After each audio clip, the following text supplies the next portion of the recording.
Chai! Now wow, people wey suppose talk truth to power don't off mic. And if we talk, now 500,000 they go sama us, call am hate speech. But fear not, Maiyegun don't come. Him go torchlight every corner, nooks and cranny of all these bad people where they spoil our country.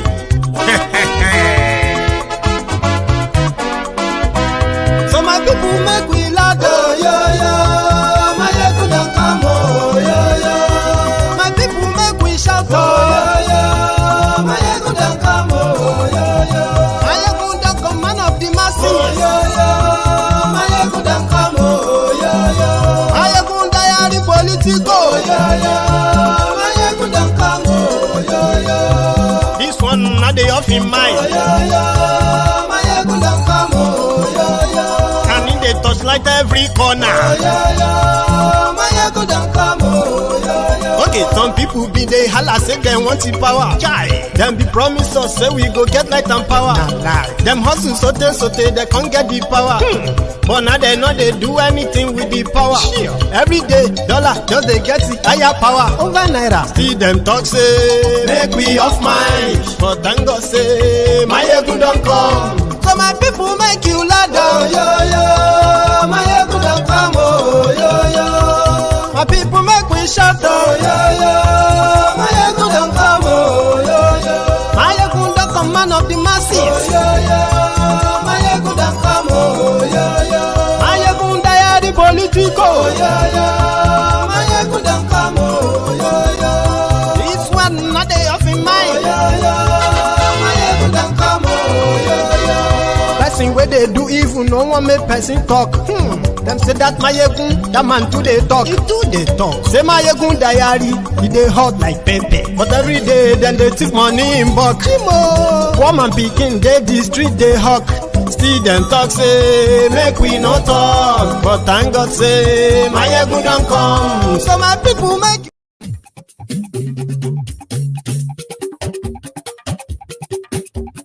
Hello there.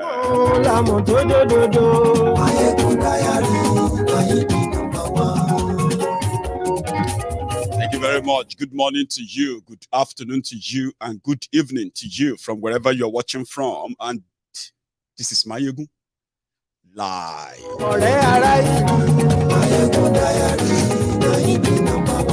Glory Facebook, glory YouTube. Gbogbo bó ṣe ń lọ ni Maiyegun já wa sí. Àṣírí ọ̀jẹ̀lú. Thank you very much. You can share this broadcast, okay? Share it, invite others. Tell them that Maiyegun today. I don't know if this news I'm about to share with you is a good news or not, but you will decide that. But share the broadcast. Maiyegun Diary Politico. Godfatherism. Kò sí lọ́rọ̀ Maiyegun Diary. Ẹ farabalẹ̀ sẹ́ o kẹgọ́rọ̀ lẹ́nu. Àní Maiyegun làwa mọ̀ tó dòdòdò. So to start with, right, there is a plot to get Emefiele arrested. Not that probably it's going to happen or not, but you need to know the whole story behind this. Share the broadcast.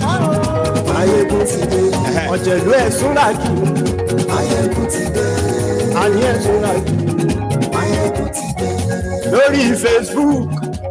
Don't forget your offerings. Like the broadcast. Share it. Subscribe if you haven't.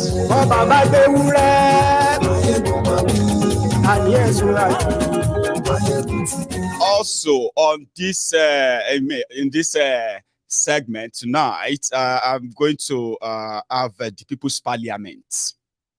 Okay, so the People's Parliament is where you, as a viewer, and also possibly as a regular member of the Temple of Truth, where you can actually have a chance of saying your own truth, including many of you who have one or two things to correct about what Maiyegun have said or probably didn't say well. You can have your chance now.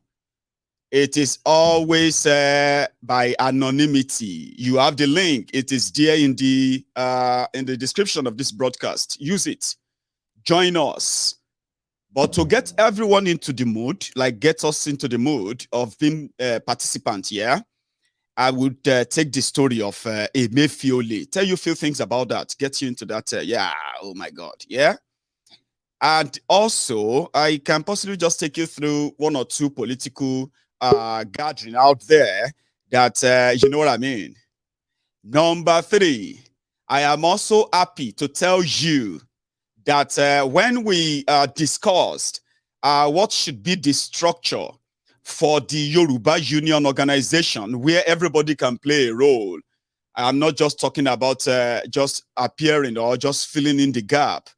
I'm talking about committed people who have a different expertise, different experiences that they can share with us, even in their own tight schedule.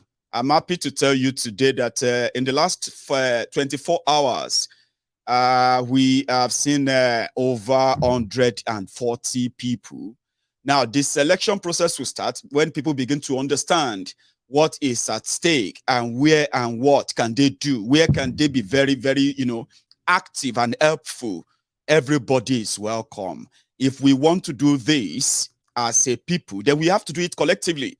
Collectively in the sense that we must know what is driving us, what's our aim, what's our objectives, and what is going to be the vision, what's going to be the goal. Everything combined, how can we then manage the diverse ambition that we have with the help of the people of like minds? So, yeah, I would share that with you sometimes, okay? Possibly tonight or maybe some other time. I can just brief as well, maybe tonight. So the People's Parliament will be open for you to also add your own. So therefore, so we are going to get started in a moment, okay? I'm going to take you to Calabar, and then I'm going to take you to briefly to Uyo, where the obedient gathered today, and as well as Calabar, where Kolu, as usual, had this, I mean, it actually became the unifier, unifier, something that they said that Bokwari couldn't do for 7 years. Right, we'll get to that, okay? You have heard the story, or you haven't, the story of DSS approaching courts. The court should give them the order, the right to arrest Emefiele. Why do they want to arrest Emefiele? What changed? What is going on? What is the plot? Is it just a rumor? What are the things behind this? What is the end goal? Will they succeed or not? These are the few things that I'm going to share with you before we then go on to have our People's Parliament. Okay? To be part of the People's Parliament, just check the link in the description of this video, whether on Facebook or YouTube, and you can just open that. But the simple instruction is that once you want to join us in the studio as a parliamentarian, you must make sure that the device you are going to use is not the same device that you are watching this broadcast on. They are going to become like, They're going to clash. When they clash together, we are not going to ever hear what you are saying. So just have that in mind. I'll repeat this again once, we get to that part. Have you liked this broadcast? Have you dropped your offering? Have you shared it as well? No. Come on, let's do that in the next 10, 15 seconds.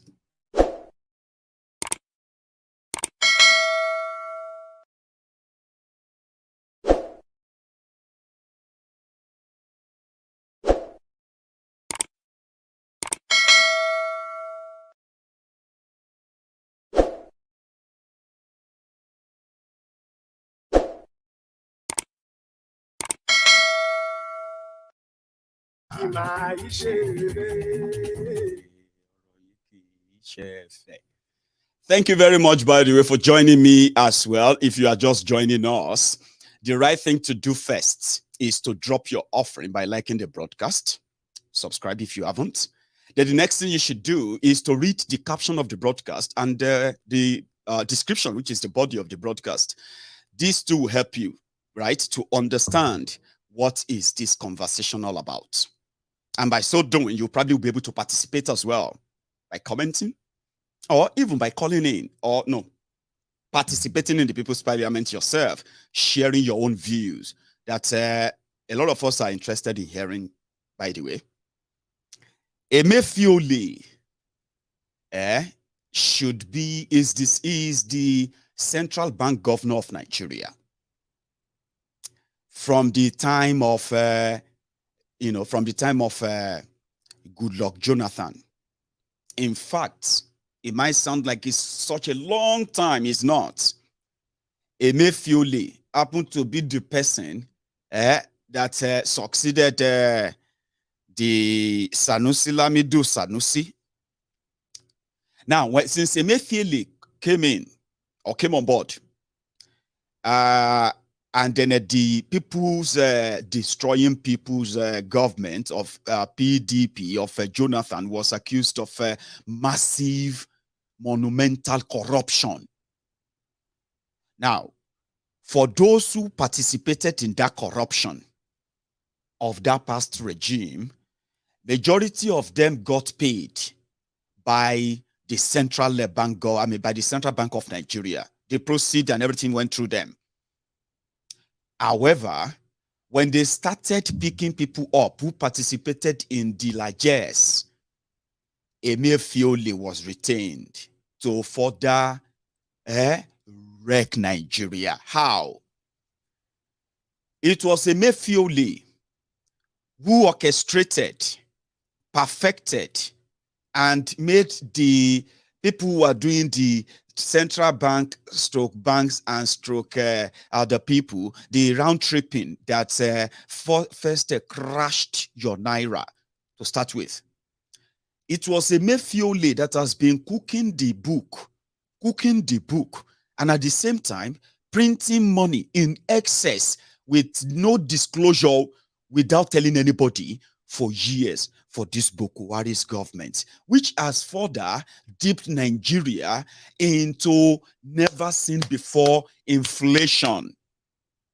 Now, all of this, the end result is that in 7 years, more Nigerians have become jobless, more businesses have shut down, and more Nigerians have become poorer.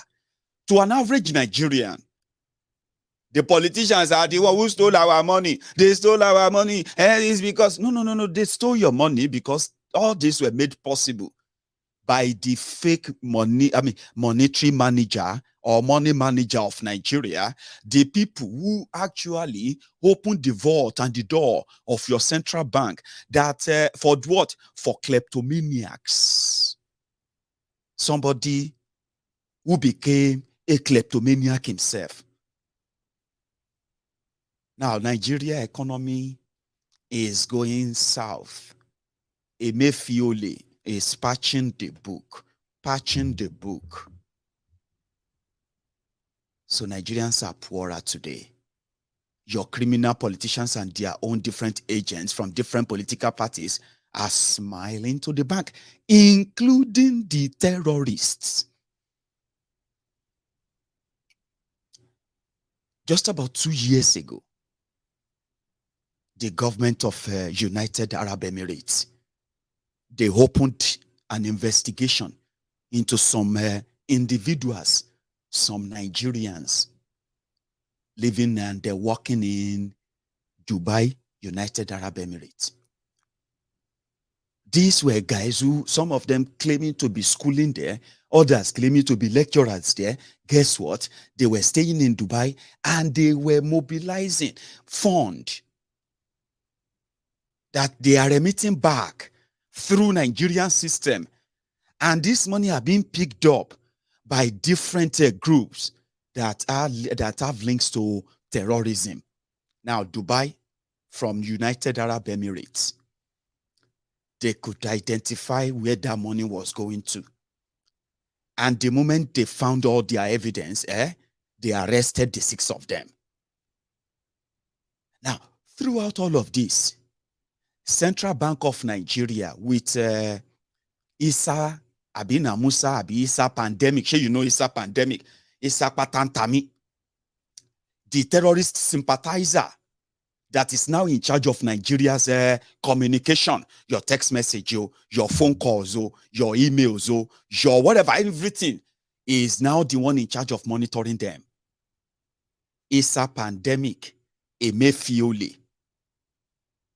These are the two organs in Nigeria that could have helped, honestly speaking, to halt the terrorists and their sponsor, their source of funding and everything in Nigeria today. But guess what? Because they are compromised, Dubai did the job. They arrested them. They put them on trial. They presented all the evidence. Well, guess what? When UAE was doing all of that, their agent, their own investigator visited Nigeria in order to put all of the evidence together to convict these criminals. All this evidence, all this contact they make in Nigeria, all of these were presented in Dubai court, and they sentenced these guys to 20 years, 15 years in prison in UAE. Nigeria had no clue. All of that money that they raised and sent to terrorists in Nigeria for over 5 years. Central Bank of Nigeria, Nigeria Communication System, and the minister and the rest of them, they had no clue. It was like a free for all. But it is a compromise on its own. I told you, see, if to say Nigeria is a real place, where people have not been somehow, right, weaponized with ignorance, where ignorance, poverty have been weaponized. If it's not that bad, majority of those parading themselves as your leaders, rulers, security chiefs, and the rest of them, these are people that should be standing trial for treason, for their own conspiracy against Nigeria, all because there's something that sells. Once you are no longer scared or afraid, you will be able to challenge them and change your lives. So to keep the fear, the circle of fear in place, your entire system is compromised, including your central bank, that is overlooking the illicit funds that are being ferried through your system into the hands of terrorists. All of these are obvious, including your service chiefs, your DSSDs, and all the rest of them who are already in bed with the terrorists that are acting and carrying out different acts of terrorism across Nigeria. They know. But why would DSS want to arrest Emefiele? Are they trying to now kind of, try to use the, what do you call it? The administrative negligence or something like negligence or dereliction of duty and blah, blah, blah, blah, blah, to get him out of the way. Here is the rumor. Make I tell you the rumor. The rumor now is that since Emefiele decided to recolor Naira, forcing majority of them who have housed the money in different bags in preparation for 2023, that policy is like a direct attack on them. Majority of them are going to lose 50% of those stashes, because bringing them out, as we are told, is like a set trap for certain individuals, even within the APC. It's like your government, corrupt system. They know people who have illegally, with stolen cash, stashed them in different places. So intelligence reports should tell them that they should go after them right away. But because the people are like direct rulers, your leaders, the ones that are planning for tomorrow for you and your children, the one that are telling you that Nigeria is a great country and it's going to be great one day. These are the criminals stashing money. Of course, not you. So they said the Emefiele's policy is a direct attack on them. Because number one, they are the ones who go about with Ghana must go. And if you say they can no longer withdraw more than 100,000 naira in a week after December, after this month, are you mad, Dini? Where do you think we are going to see money to spend for the election? So some people will have the money. Some of us will not have it. Is this deliberate? Blah, blah, blah. You know what I mean? So they want to come for him. So they are now saying that DSSO invited Emefiele to come and answer some questions on terrorism. Share you the CM. The system that's intentionally, deliberately ignore all of the act of the terrorists that have been terrorizing Nigeria, those who are perpetrating economic terrorism, those who are perpetrating the religious terrorism, those who are perpetrating other different terrorism against Nigerians. Majority of them are operating because of the amount of funds they have access to, as well as the amount of ammunition they could provide with such money. Your system is not going after them per se, but it seems that the politicians in Nigeria, they are now about to prosecute your central bank governor, force him to resign, and stop the madness about the withdrawal. Because the first one is they have to make sure that they change the money. They have to do something with all the stash. Majority of them will have to lose half of the money that they have stolen. Now, not just that, they will not have a chance of making massive withdrawal with bullion van again, except for maybe Tifnumbu, or maybe even Tifnumbu won't have one as well. So threatened by that, they said the Emefiele should come and answer some questions on terrorism. So Emefiele ignored them, rushed and ran to Bokwari. See, these people are coming for me. They are coming for me because the deadline is almost here. They are inviting me, DSS, inviting central bank governor to come and answer questions on terrorism or more. Are you sure you still have, you are still in that Nigeria in a way as a country? So he ran to Bokwari.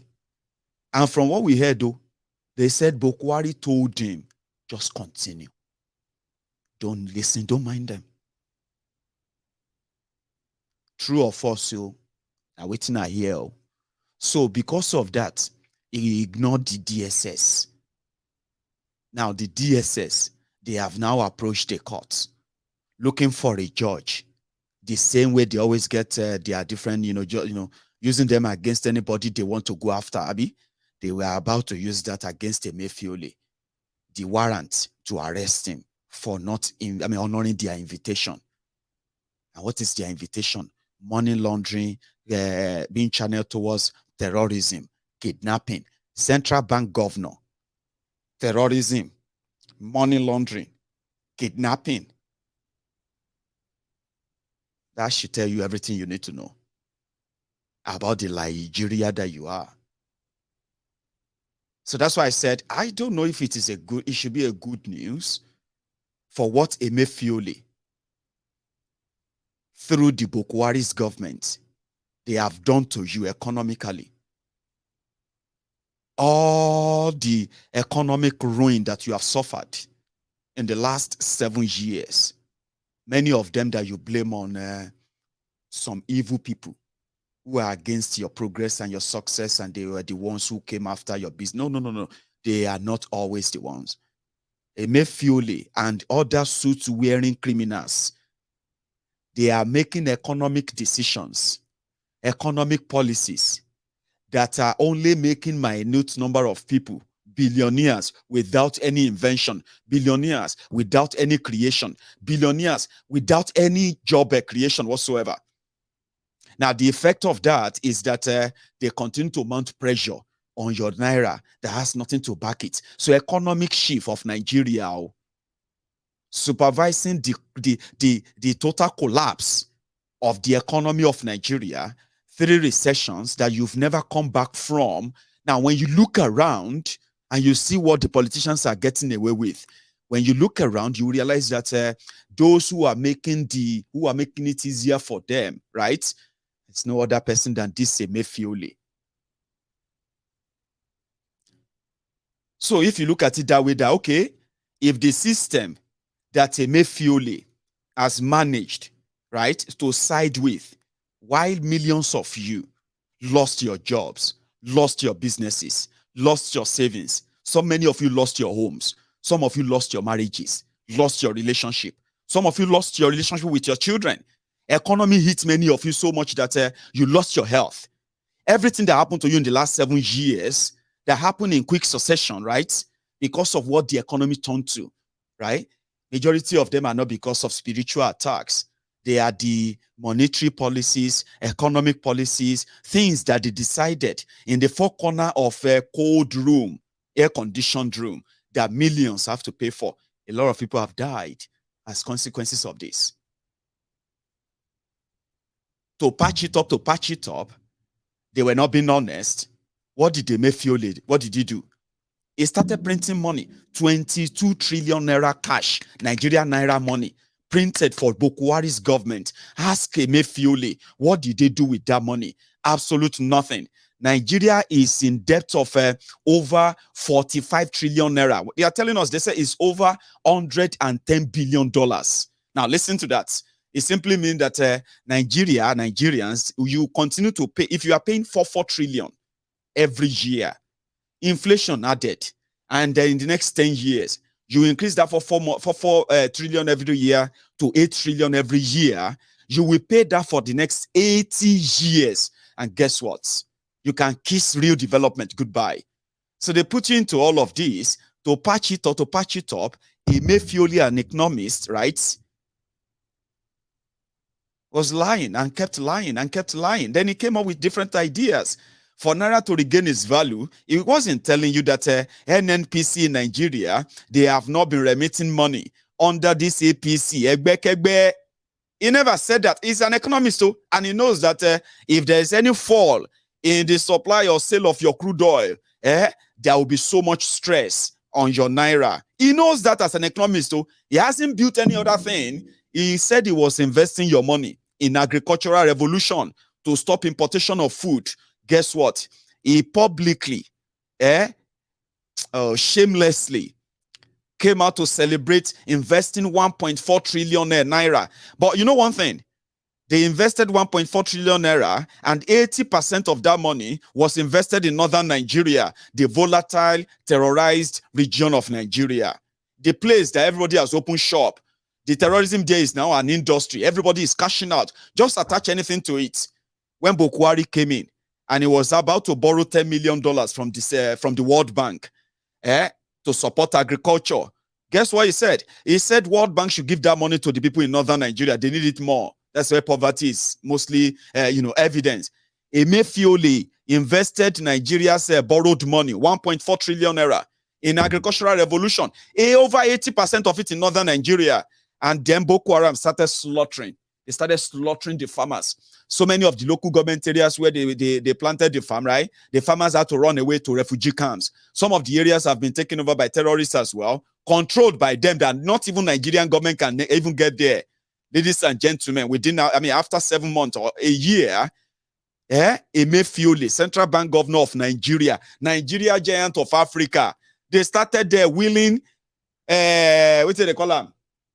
They have a name for this rice, so paddy rice, Abi. Is it called paddy? Paddy rice. The rice where they never process, so the rice where still get the shell, to prove to people that their 1.4 trillion naira investment has now come down to less than 300 billion naira, right? They had to hire Dangote truck with sawdust and their paddy rice. They loaded them to form a pyramid in Abuja. No shed, no nothing. The giant of Africa. To show that they did. But what they didn't show you was what they lost. All of these are economic terrorism. You have no idea. And if the real thing is to be done, they will start picking and arresting from Bokwari, Pastor Ruga, the entire cabinet of Bokwari, their family members, their children, their girlfriends and their boyfriends, everybody that is related to them. They will pick everybody like they do in China. Or like in North Korea. Are you with me? Then from there, they will now start going to all these government parastatals, agencies. You start picking people there. When you pick them, you pick their family, you pick their girlfriend, boyfriend, everybody, their mama, their papa, you pack everybody. Concentration camp straight. So that's where you start doing the sorting. The person will commit the crime. How much of the family member helped them commit the crime when they were moving money or when they were doing this or that? Who are the family member that helped them? Because what they have done to Nigeria, they should all be tried for treasonable felony. But they are being rewarded. I mean, in Nigeria, reward their criminals anyway. So Emefiele, if the system now come for him, force him to resign, arrest him, and they start trying him for terrorism, there's some of you will now understand that even the system that is against itself, you as a person that they are making to believe that a system can work, while rogues are operating in every serious organ of that same system, right? You that they are making to believe that it's going to work. At that point, you realize that the system is rigged against you is a lie. Not just that. The worst part is this, the worst part that I keep telling people, that you see even the criminals that are doing all of this to you and to your own unborn children, all of these rogues, they are doing this, you might think they have something good in return for themselves that is going to be like probably they are like creating a different world from what they are giving to you. They are so heartless, so shameless that when they decide not to, when they ruin your economy and they create unemployment, they increase crime and crime rates increases. They are putting themselves, the people they love, their family members and friends, they are putting them in that same danger that they are putting you. You would have to survive in that ash Nigeria. Hey, be careful of one chance. Oh, be careful of armed robbers. Hey, be careful of kidnappers. Hey, be careful of bad road. Be careful of wrong doctors, quack doctor. All these things they tell you to be very careful of.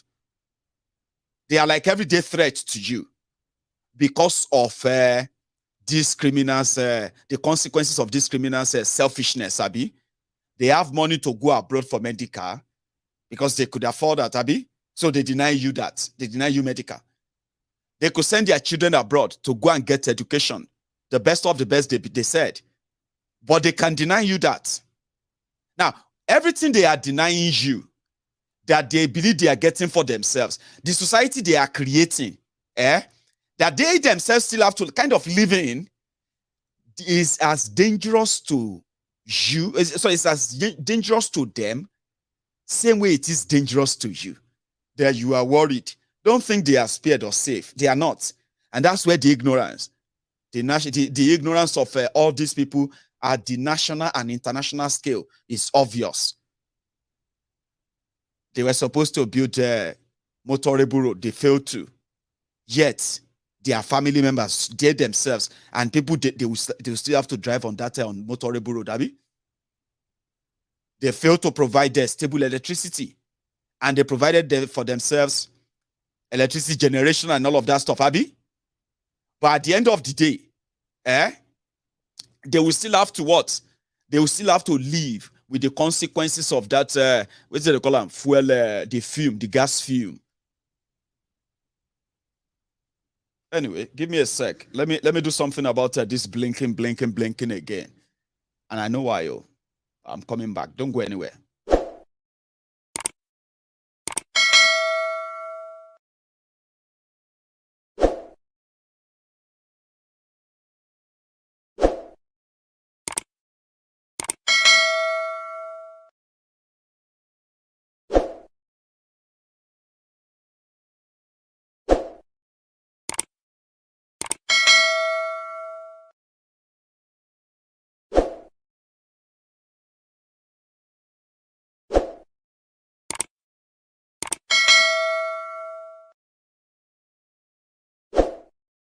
Thank you. You're wondering why I put that on the loop. I think is the shortest way of getting things done quickly without having to, sort of complicate it. So they are so heartless, selfish, but they are doing the same harm that they are doing to you. They are doing them to themselves. That's why I call it the poverty of the mind. They want to own the world, but they actually ended up owning nothing. Anyway, I'll wait for when we start the People's Parliament, when I can add other things onto that. Bokolu was in Calabar today. Do you want to see that? I'll show you. Let's go to Calabar. Where is that again? Here.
CD boy. But that's not just that. It got to a point in town, right? A short one.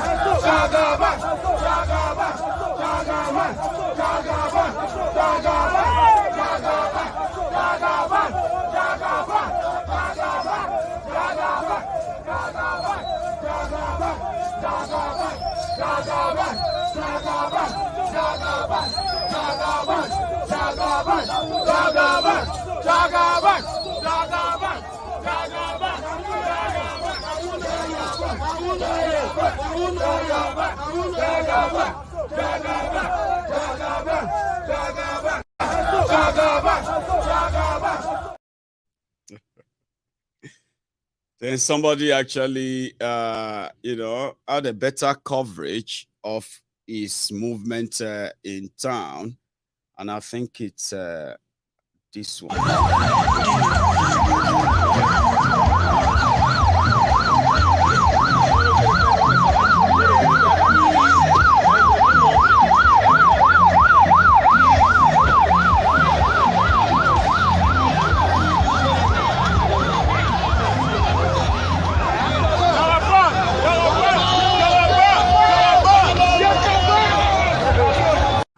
The Calabar still for the incoming president of the Federal Republic of Nigeria, Siwaju Bola Ahmed Tinubu, who is arriving Cross River State right the way here, and that's the hour and something to remember here. Siwaju Bola Ahmed Tinubu arriving at Calabar Cross River State here for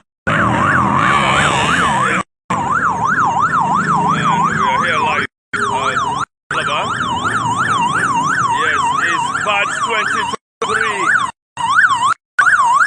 Calabar Live.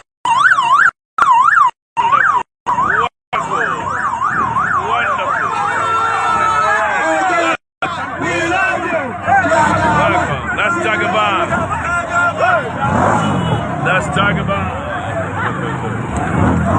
Tagaban, Asiwaju Ahmed Tinubu, President of the Federal Republic of Nigeria 2023, arriving here in Calabar, Cross River State. That's the motorcade taking him straight to the cultural center here in Calabar, the venue of the town hall meeting, first ever South Nigeria.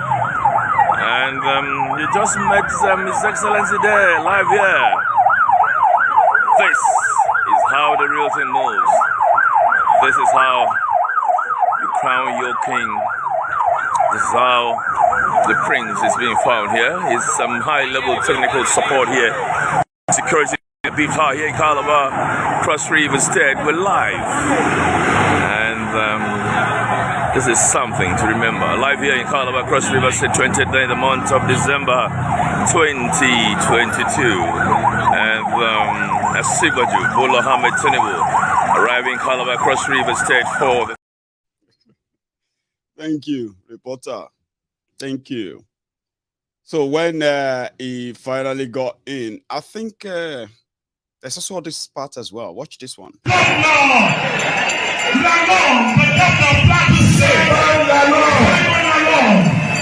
Ladies and gentlemen, make some noise for we welcome the Calabar.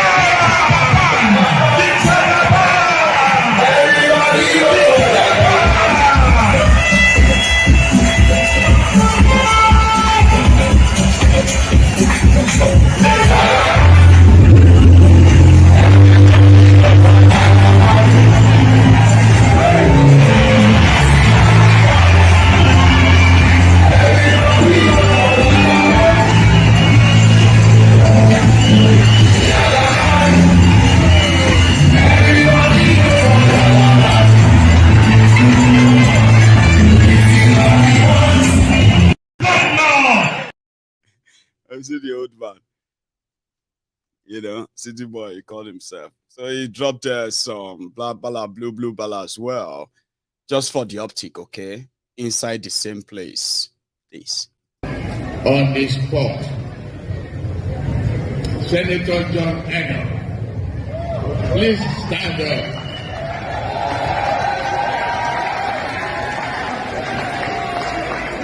Where are you? Please come up.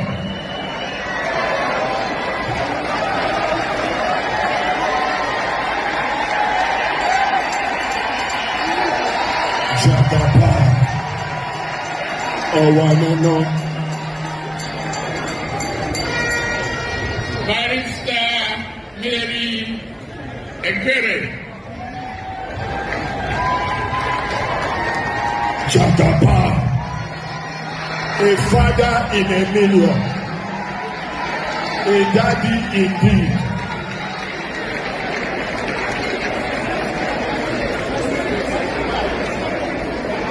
Yeah, hi.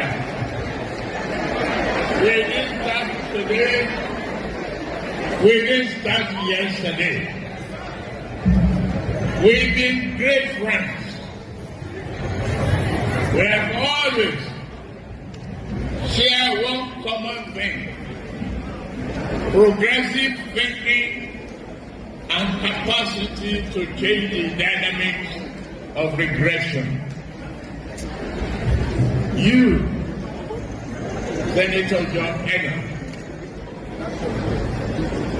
no matter what degree of anger, we are bound to be angry one way or the other.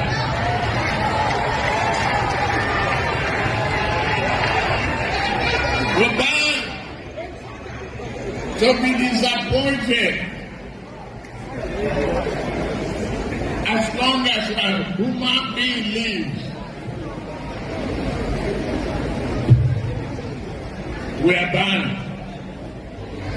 to have our regrets.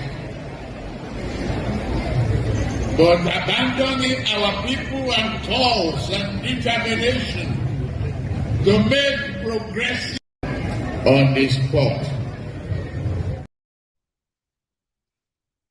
So that's where they said he was acted the unifier. You see where he's trying to like be a motivational. Well, hang on. There's actually a dramatical part I would like you to see. This one. Life in itself.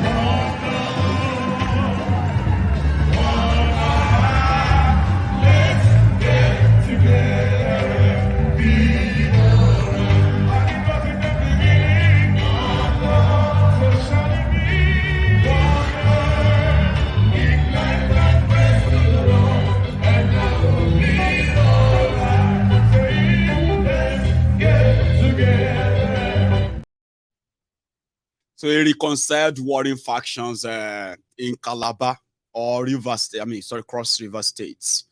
So as they say, he was telling that guy that they have something in common, always fighting progressive regression or something like that, I don't know. Anyway, you can't really quote Kolu per se, especially if you are trying to understand when he's making a sentence and you're going to get lost. So I got lost at that point. But for those who listen, there's nothing much there. However, yeah, the obedience, because I don't want to keep us waiting any longer, because I can see that the parliamentarians are also getting ready. Listen, if you want to join the parliament tonight, I'm going to drop this link in that comment section, okay? All you have to do is to open it, and then, yeah, you can join us if you feel like you should, okay? Or before we open the, and when you are joining, please keep your microphone on mute, okay?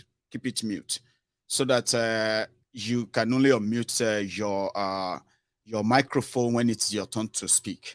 And please stay in a well-lit place. Let there be light that shows your face, not in the dark. Please don't join us when you are lying down on your bed, okay? Don't join us while you are lying on your bed wearing nothing. And don't join us if you are in the middle of something. So we'd like it to be very quiet if you are going to be part of this tonight. The link is already in the comment section, so you can use it. Come on, use that. And some of you actually wanted to say something to my face. You know, this is a chance, your chance. You can say anything to my face right now. And say, Maiyegun, I've always wanted to tell. I always say that anyway, but some of you know they come. You just stay there, they fight inside the comments, okay? And to everybody as well, when I come back from this, yeah, I'll take you through what you should also have in mind, especially everyone who is part of the Yoruba Union. Amazing. Yeah. So thank you very much. Let's quickly go to Uyo Akwa Ibom. You know, foul.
That's Aisha Yesufu.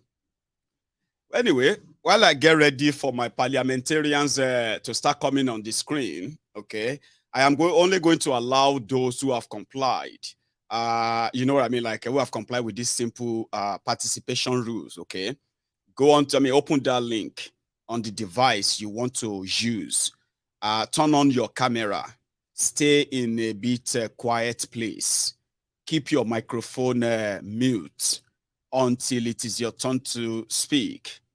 And then in the background, if I see that you are actually ready, I'll bring you on. We'll start the conversation.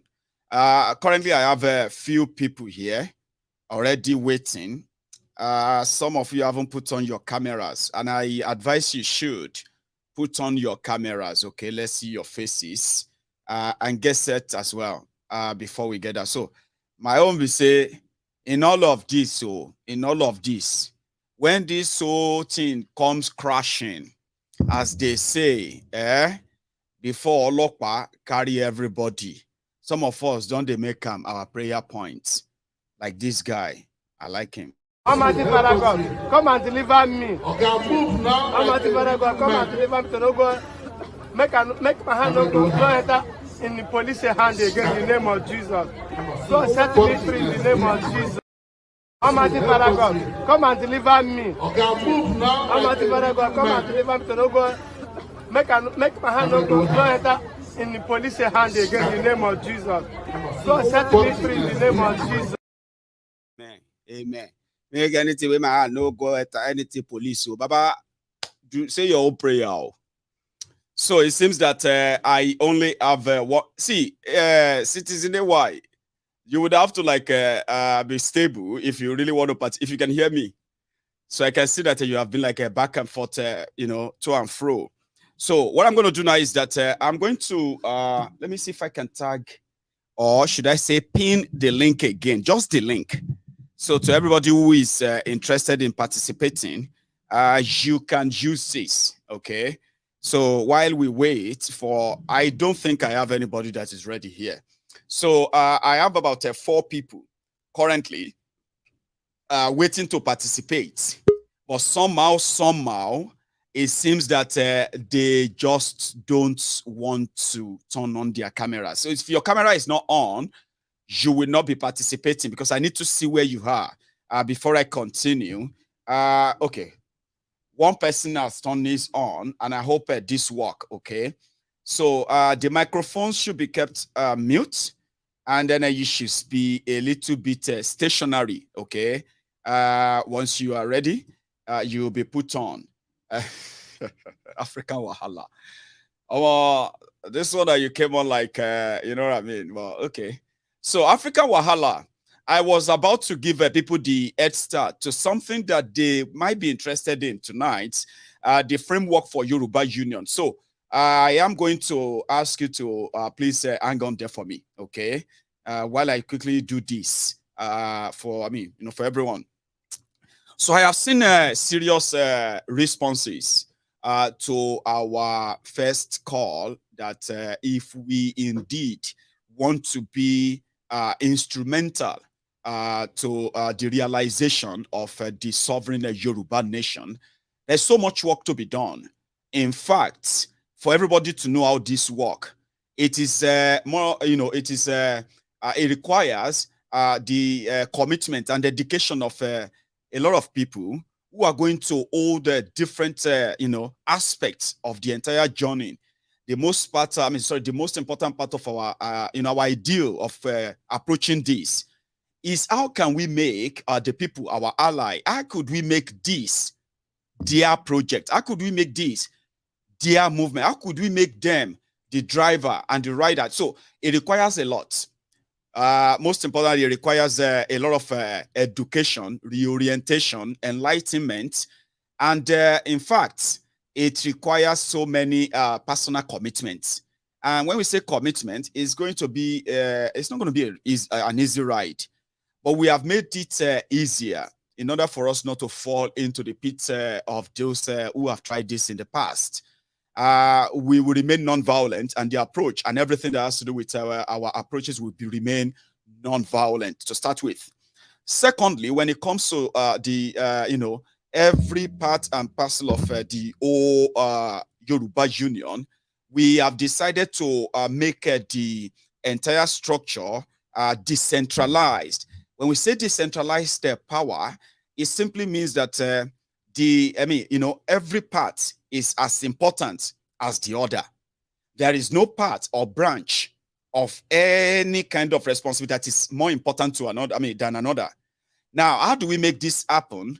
Our intention is to make sure that the role you are given, is given to you, is designed and then, in a way, strategically, right, directed towards just one goal where Yorubas, home and abroad, will have reason, the genuine and germane reason to demand for the independent Yoruba nation. Now, this could be a very long journey, depends on our reactions, on our responses. But it seems that the responses I've seen so far seems that we are going to do this. Now, to make it work, where other organ can always take on the other, we have segmented this, compartmentalize it into over 20 departments. Now, these 20 departments, there are borders on almost every day today of our people's life, home and abroad. Means that you probably would have a role, or you can find a place yourself. So in the last 24 hours, we've had over 140 people who have responded in that regard. Like, the roles haven't been shared, but the roles are currently being, itemized, clarified, and then, you know what I mean? Everybody getting to know where do I think I'll fit in. So in the coming days and the coming weeks, right, we are going to have a comprehensive document, a document that is enough for you to read, digest, and at the same time pass on to other people whenever you are talking about why. Why? That's the first question they ask you. Why do you think Yoruba needs to be on our own? Why? Majority of us ended up having to be defensive. Defensive in the sense that Nigeria is this, Nigeria is that. And these are the repeated arguments.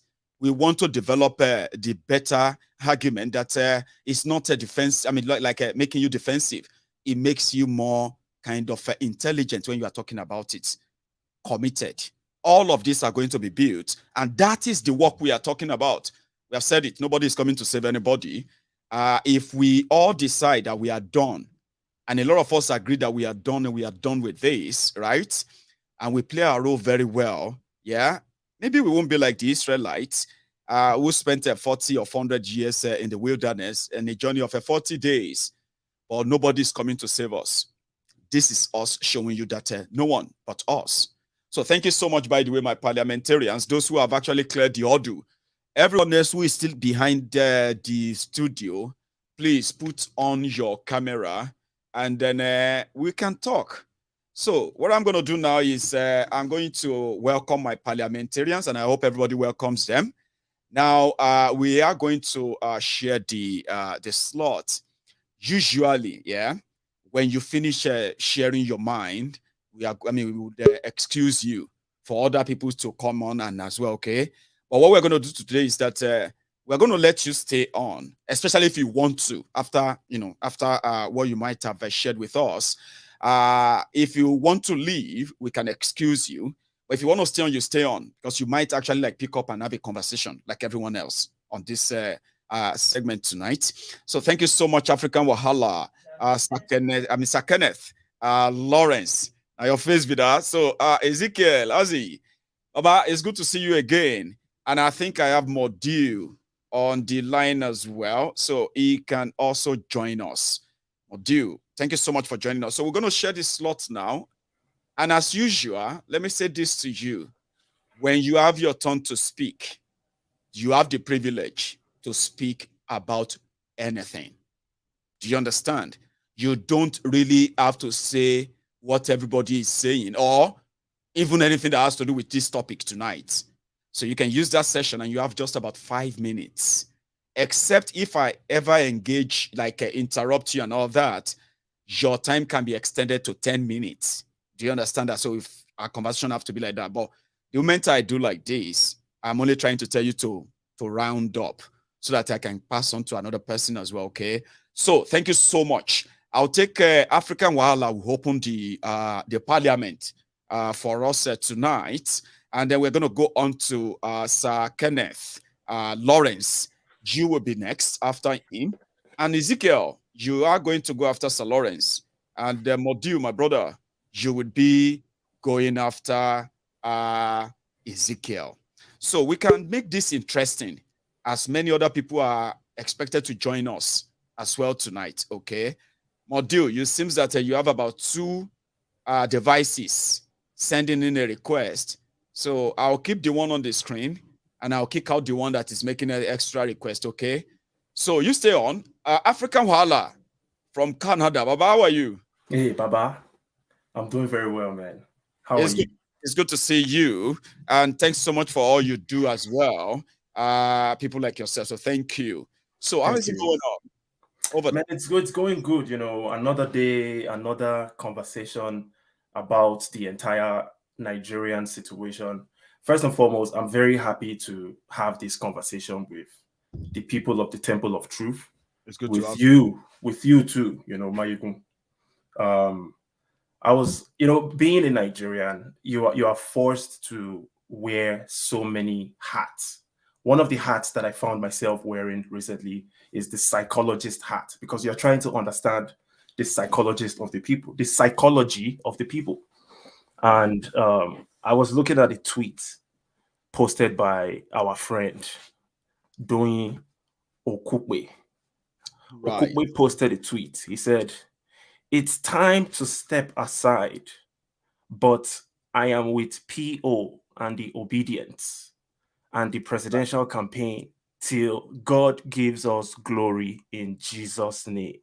Amen." Mm-hmm.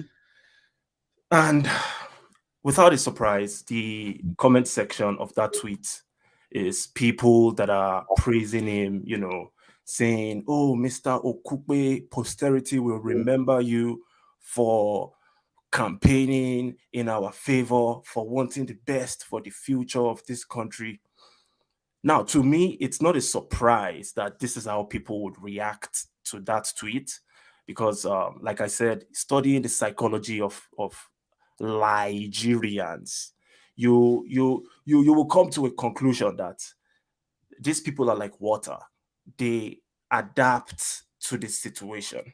The same doing Okukwe, and this is not even an attack on Okukwe as an individual.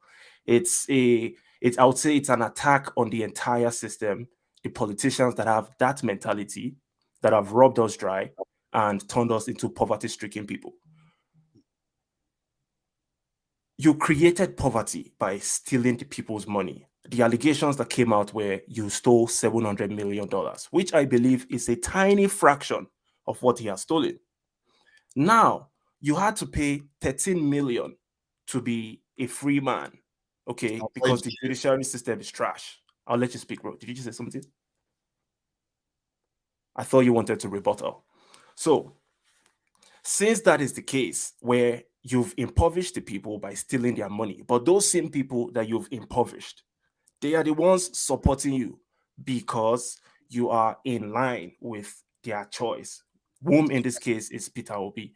It just shows you that the Nigerian mindset can't be fixed. I'm sorry. We need that mental revolution without a doubt. And I feel like the only way that can be implemented is if we keep on talking about these things, trying to open people's minds, coaching them like you're doing, Maiyegun, and other people that are speaking on all these things all over social media and everywhere on the ground. Keep talking about these things. Maybe you can somehow change people's minds and make them realize that today you're supporting this criminal because the criminal is in love with your own Messiah, the person you think is going to save you. But what you're doing is you are simply shooting yourself in the foot. And that's my message for today. African Wahala, thank you very much for that. You can still hang around if you want to. I think we're having an issue with your visual. The background, the rest of them seems to be like acting up. But nevertheless, I've lost about 3 people just at a go. And I bet these people who joined us from Nigeria. So I'm going to go to Sir Kenneth. Good enough, I haven't lost you. So how are you, sir? I'm fine, Maiyegun. How are you? I am very well. It's good to see you. Nice to see you finally. I know.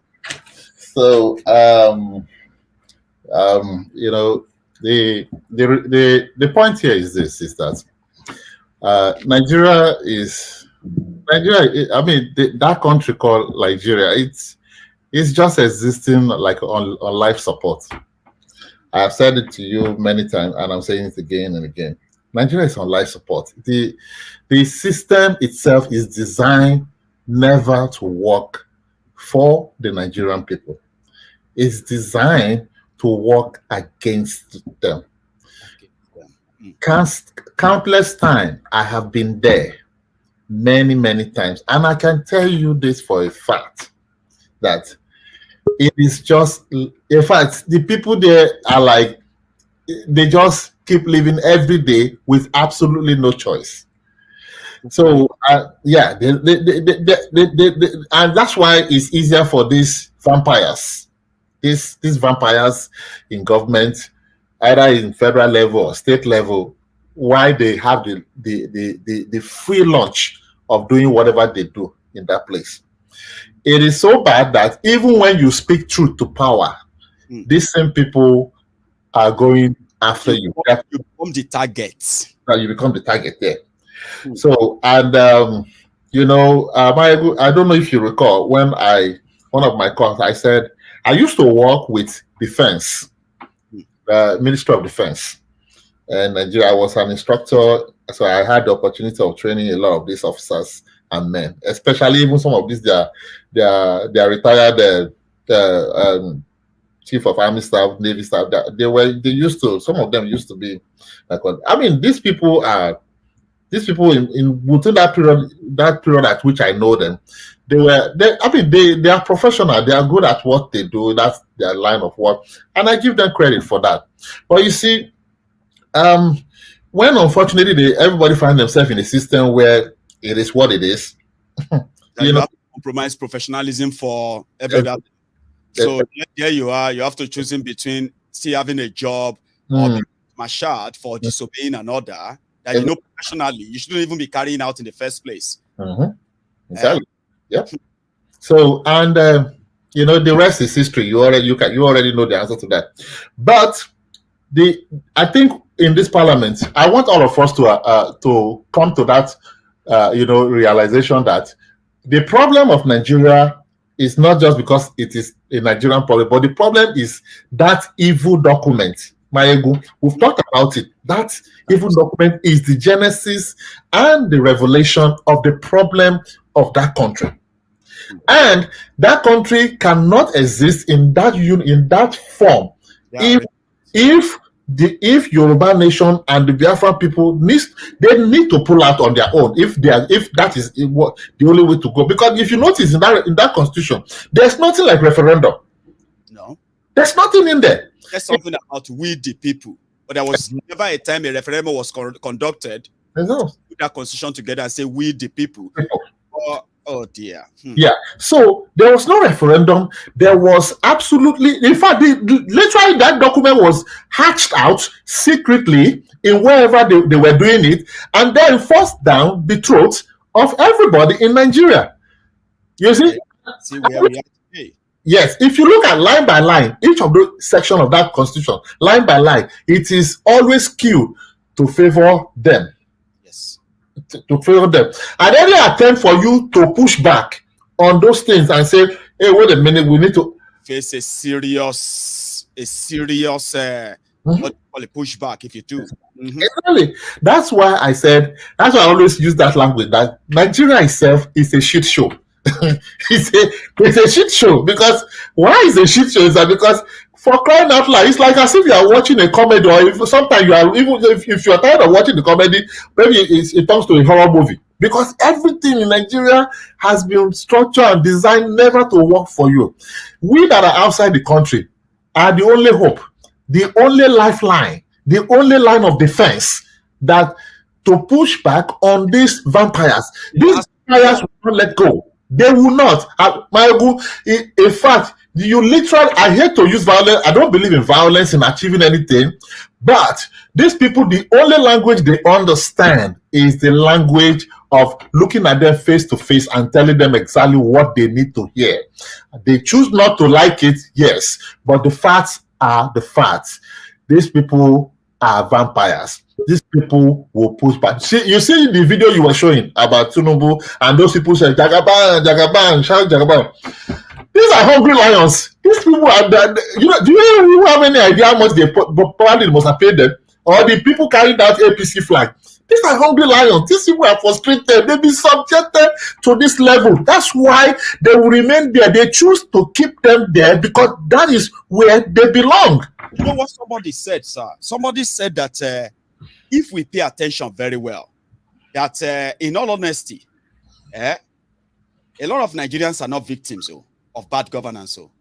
They are in fact partners, complicit, part of that bad governance, and they will continue to be part of it. So, which means that I agree, like you just said just now, majority of Nigerians, in my own opinion, indeed, they are not victims of bad governance. They are actually part and parcel of it. And to cap it off, to finish it off, is that you know, if anybody have studied in this parliament, if you try and read the book, the principle of the art of war by Sun Tzu, Sun Tzu makes it very clear that understand your enemy and understand yourself, that in an 100 battle you will never be impelled. What is he saying? It's simple. People should not misunderstand it's a military tactic. No, he's talking. Most of his lyrics, most of the things he says there is both in combination of military and civil life. What is he saying in that statement is that you cannot go into a discussion or an argument or whatever it is with somebody when, first of all, you don't understand the person, and then you don't understand yourself. You can never win that kind of a argument if you do not understand who you are dealing with and understand yourself as a person. That, look, I am going to be having a conversation with this person. How do I approach somebody of this nature? This is how he thinks. This is how his methodology is, or his ideology or philosophy is. How do I approach this person so that the argument or the conversation is to my own advantage? Because if you walk into that kind of situation, what you do is this: you just walk into a booby trap, and before you know, you are a dead meat. Thank you. God bless you. I wish I could keep you longer, but whenever you want to leave, you can indeed just leave. Okay, so I'll let you relax. Then Ezekiel is back with us now. Good enough, Ezekiel. Your slot is still intact, and I'm glad you are back. How are you, sir?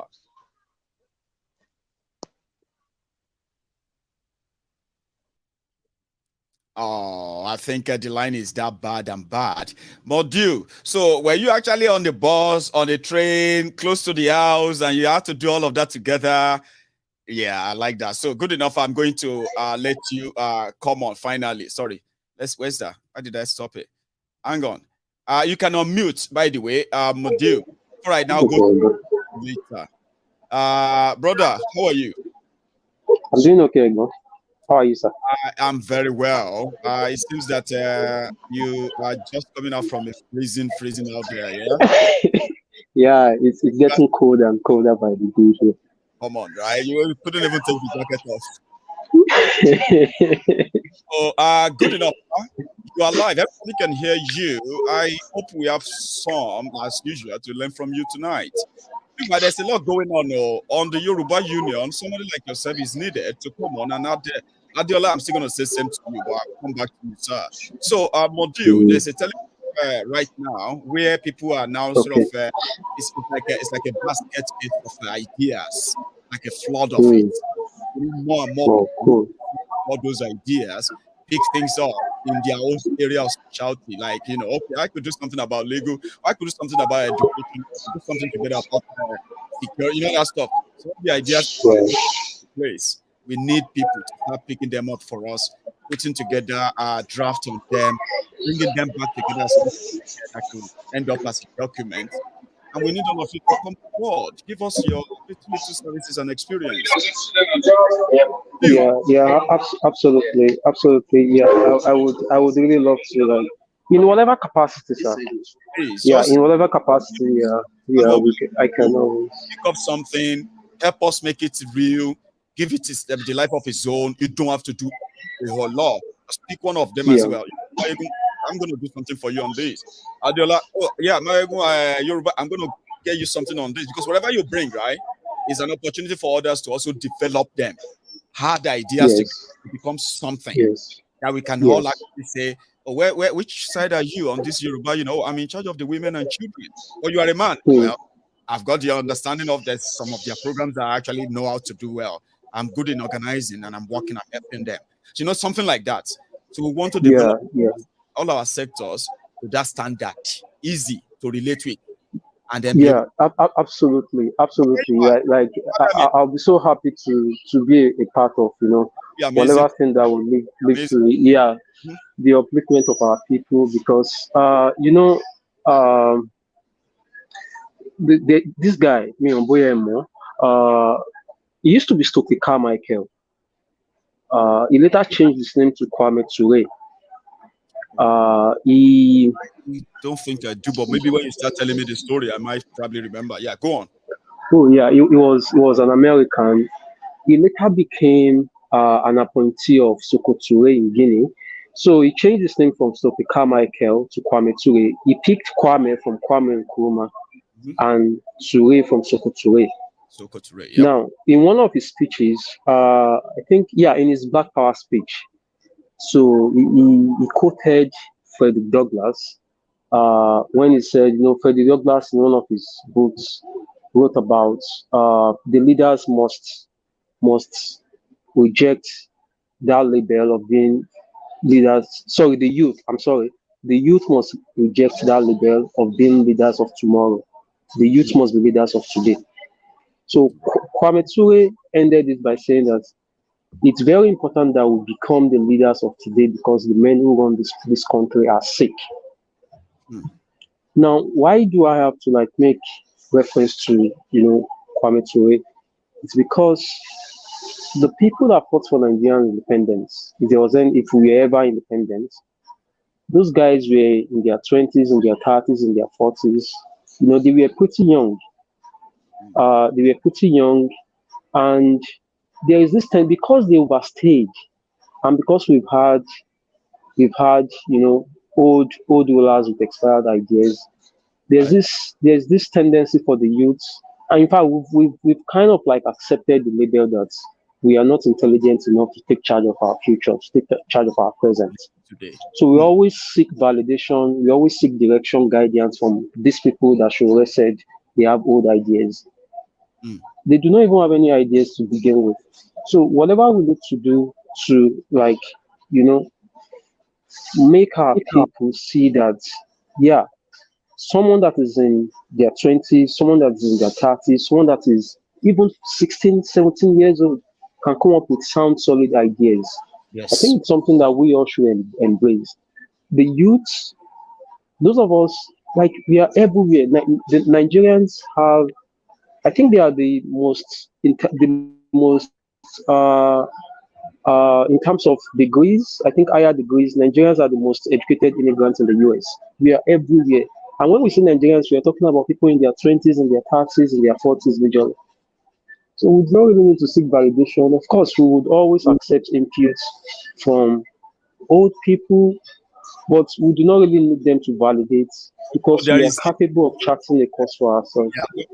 When we're growing up, right?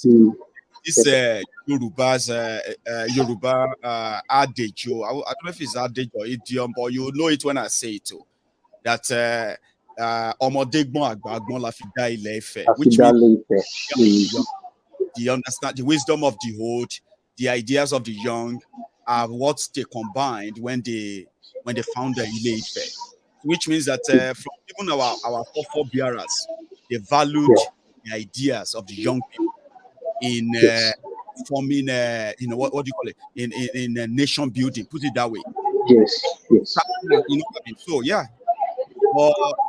I just believe today I've decided, because the criminals today have decided to turn us, the young people, to believe that we are the leaders of tomorrow, which a lot of people. And tomorrow is never here. Charade was in Brekete studio a couple of days ago, and he said when he was 17, when he was 18, they told him that he was one of the leaders of tomorrow. Now he's 51. They are still asking him to wait. Imagine Charade at 51 that has traveled so far, started something from the scratch, built it into a world-class, you know, facility. So at 51, they are still asking him. At 51, he might have been a grandfather. They are still telling him to go and start for maybe a counselor or so. And of course, it's not surprising because the system is a rigged system. Like it's a system, yeah, it's a system that does not exist. I have no idea why he keeps, holding faith with the system. Well, I mean the country, but well, he knows best. Yeah, he knows best. So sometimes you just have to like respect the choice of other people. As far as I'm concerned, there is absolutely nothing to me. Away. All politics are violence. Nigerian military culture. I think between 66 and 76 by Max Ceylon. I've heard about it.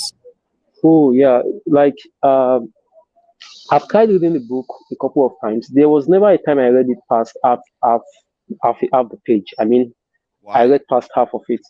The book is so graphic. Yeah, when you read the book, brother, when you read that book, then you would leave your house and go look for one or two Igbos just to embrace them.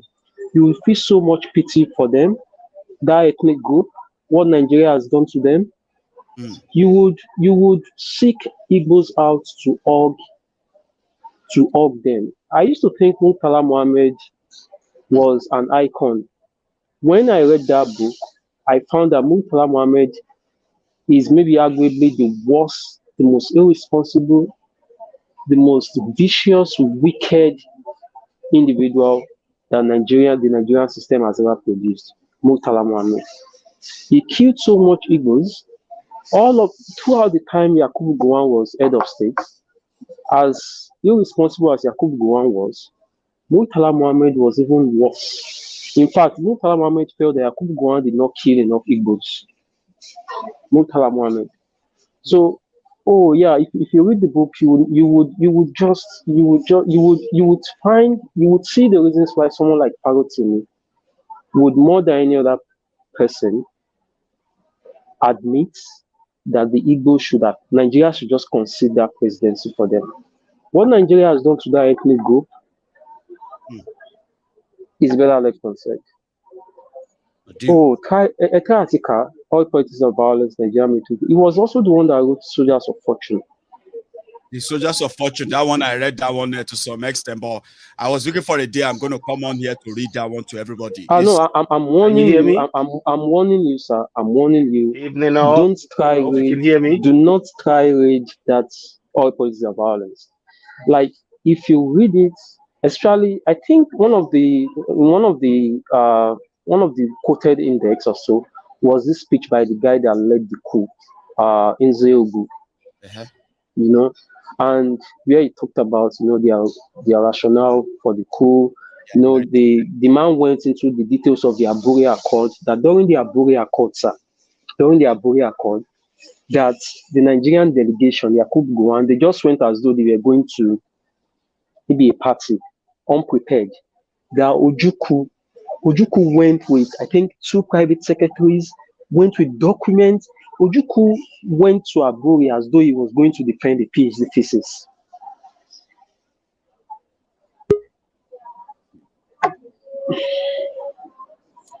Anyway, let me go to Adeola, and then thanks so much for still being with us, Lawrence.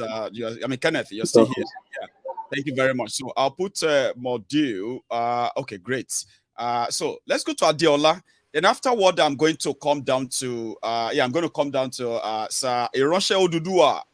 It's like I'm having a special alejo tonight. Okay.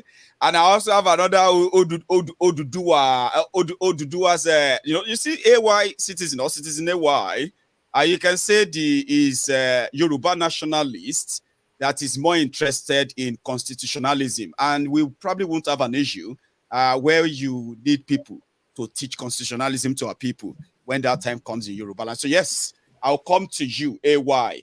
But let me go to Adeola, and then, we'll take the turn. Sir Adeola, it's been a while. How are you tonight, sir? Chairman, I did. I was just enjoying Modio. I didn't want him to finish. Yeah. I mean, Modio is always like that. Modio is the kind that, it will be saying something and then it will remember that, man, I mean, I wanted to say other things. You know, there's so much you would always love to share with us.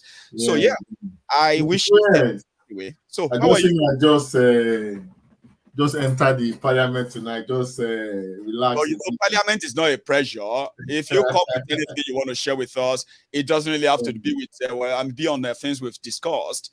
Another perspective, another thing you've probably been thinking of sharing all this while. Like, oh, I'm going to call him, or I'm going to say it on the. You know, the floor is yours.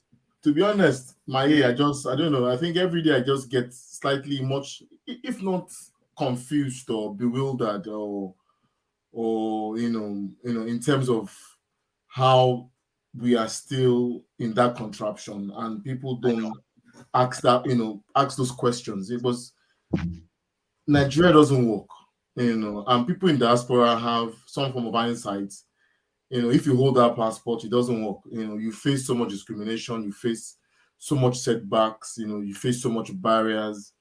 To an extent, I think diaspora will also have a heavy part in building that nation from the outside in. That's right.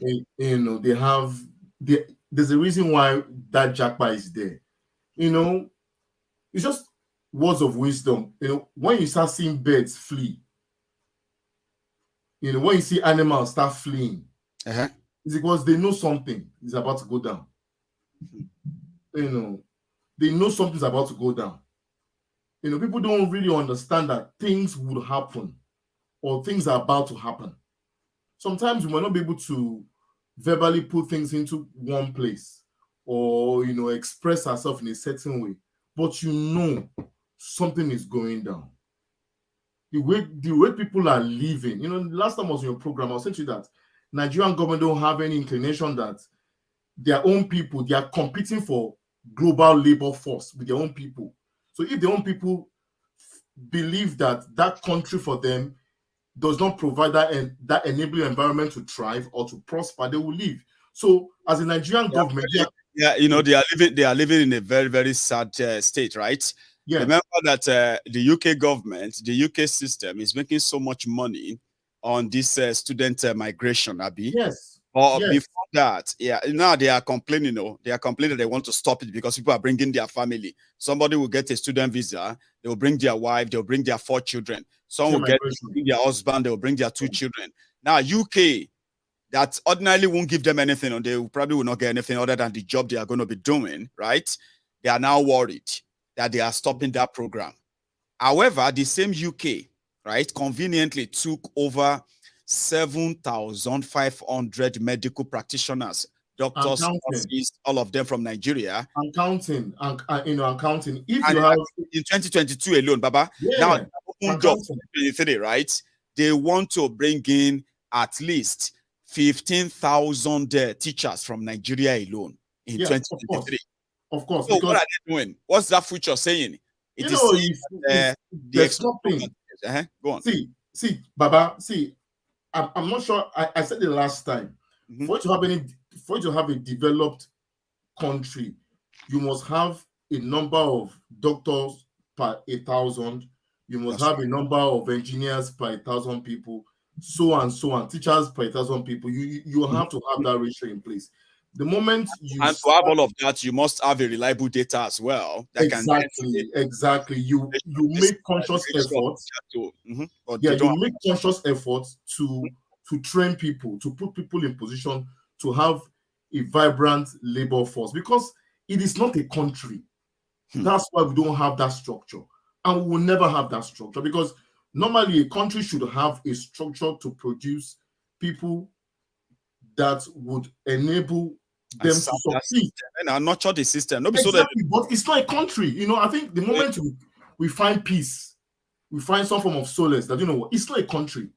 Because it is an anomaly.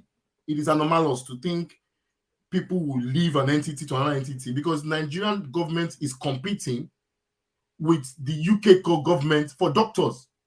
Even though they have melanin in their skin, they are competing with other countries for doctors and nurses and teachers. Even if you have ICANN, Baba, you have ICANN. You now take 2 or 3 papers to convert to ECCA, right? And you are practicing as as an accountant in Nigeria. Do you know you can switch from Nigeria to UK based on of your ICANN conversion? You've converted your ICANN to ACCA.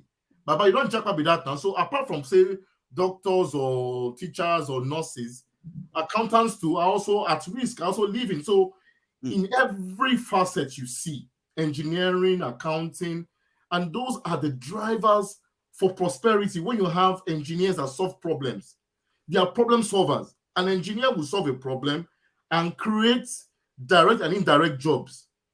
You know, you find someone that would solve a problem for iPhone. You need someone to do precision engineering that will supply just a tiny stuff, and that will employ vast amounts of people. You get.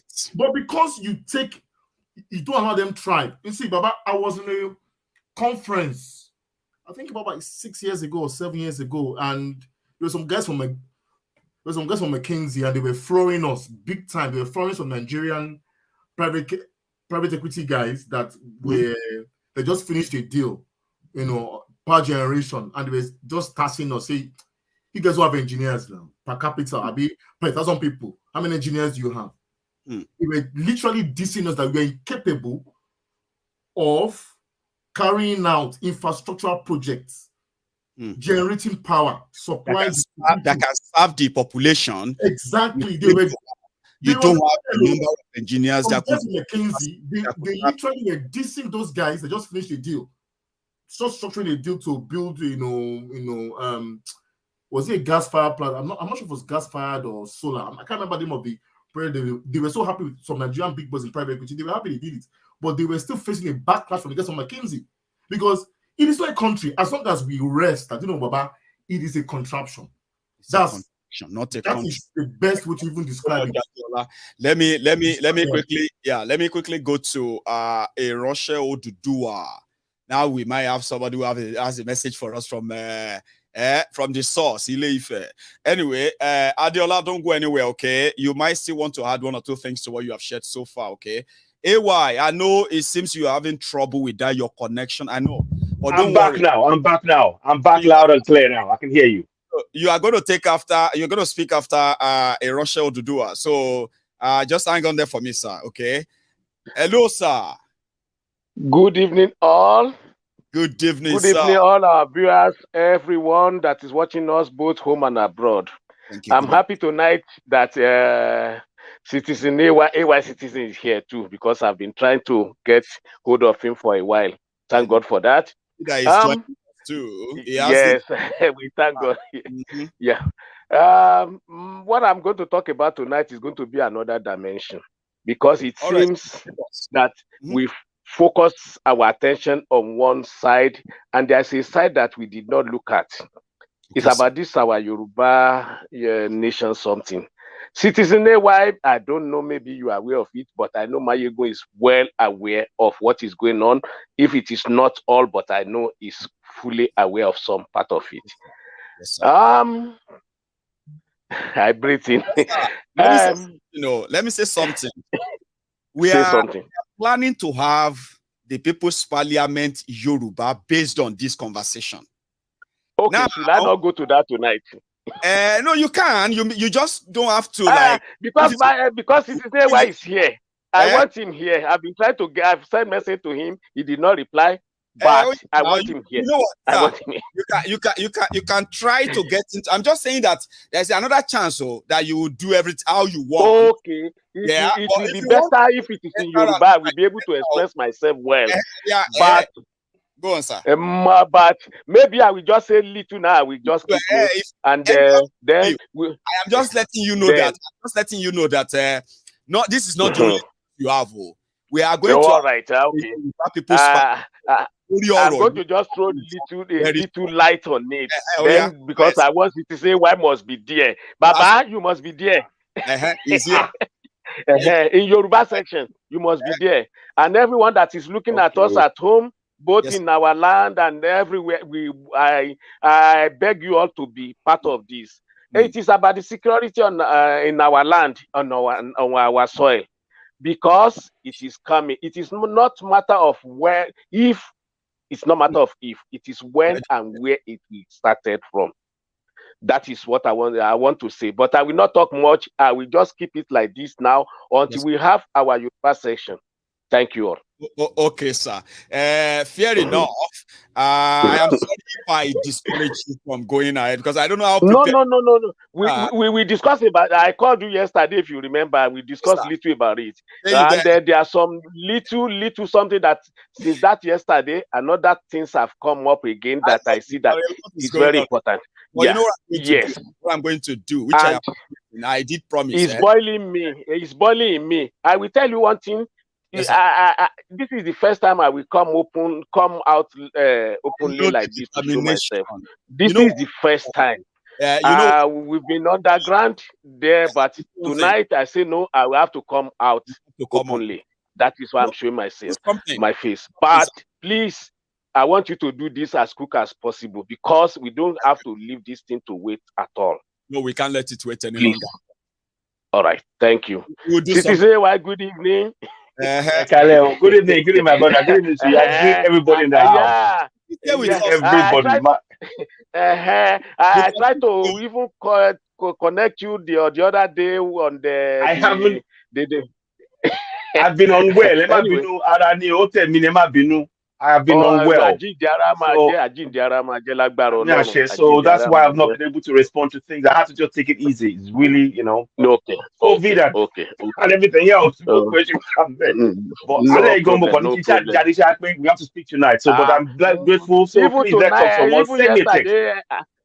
Yesterday, I told Maiyegun that I've made my plan that I'm coming to Glasgow, though I'm always there. But purposely because of that, I've made my plan. I know where to track him down. Yes. Anyway, so thank you so much. Anyway. Okay, all right, okay. I give chance to the other people. All right. It is your shot now, okay? Where you can take us another dimension you might want to. That's why I apologize to him that he wanted to take us that route, and I've seen. Yes, I understand. But I feel like he's not going to get the engagement that he deserves. No.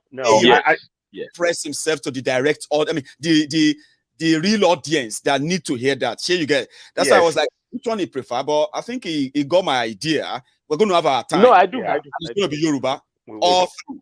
Yes. And everybody will speak their mind. So, there are many other people that are watching right now. They are like, I'm waiting too. So everybody will have that time. Meanwhile, AY, Citizen AY, is your shot now, sir. Okay.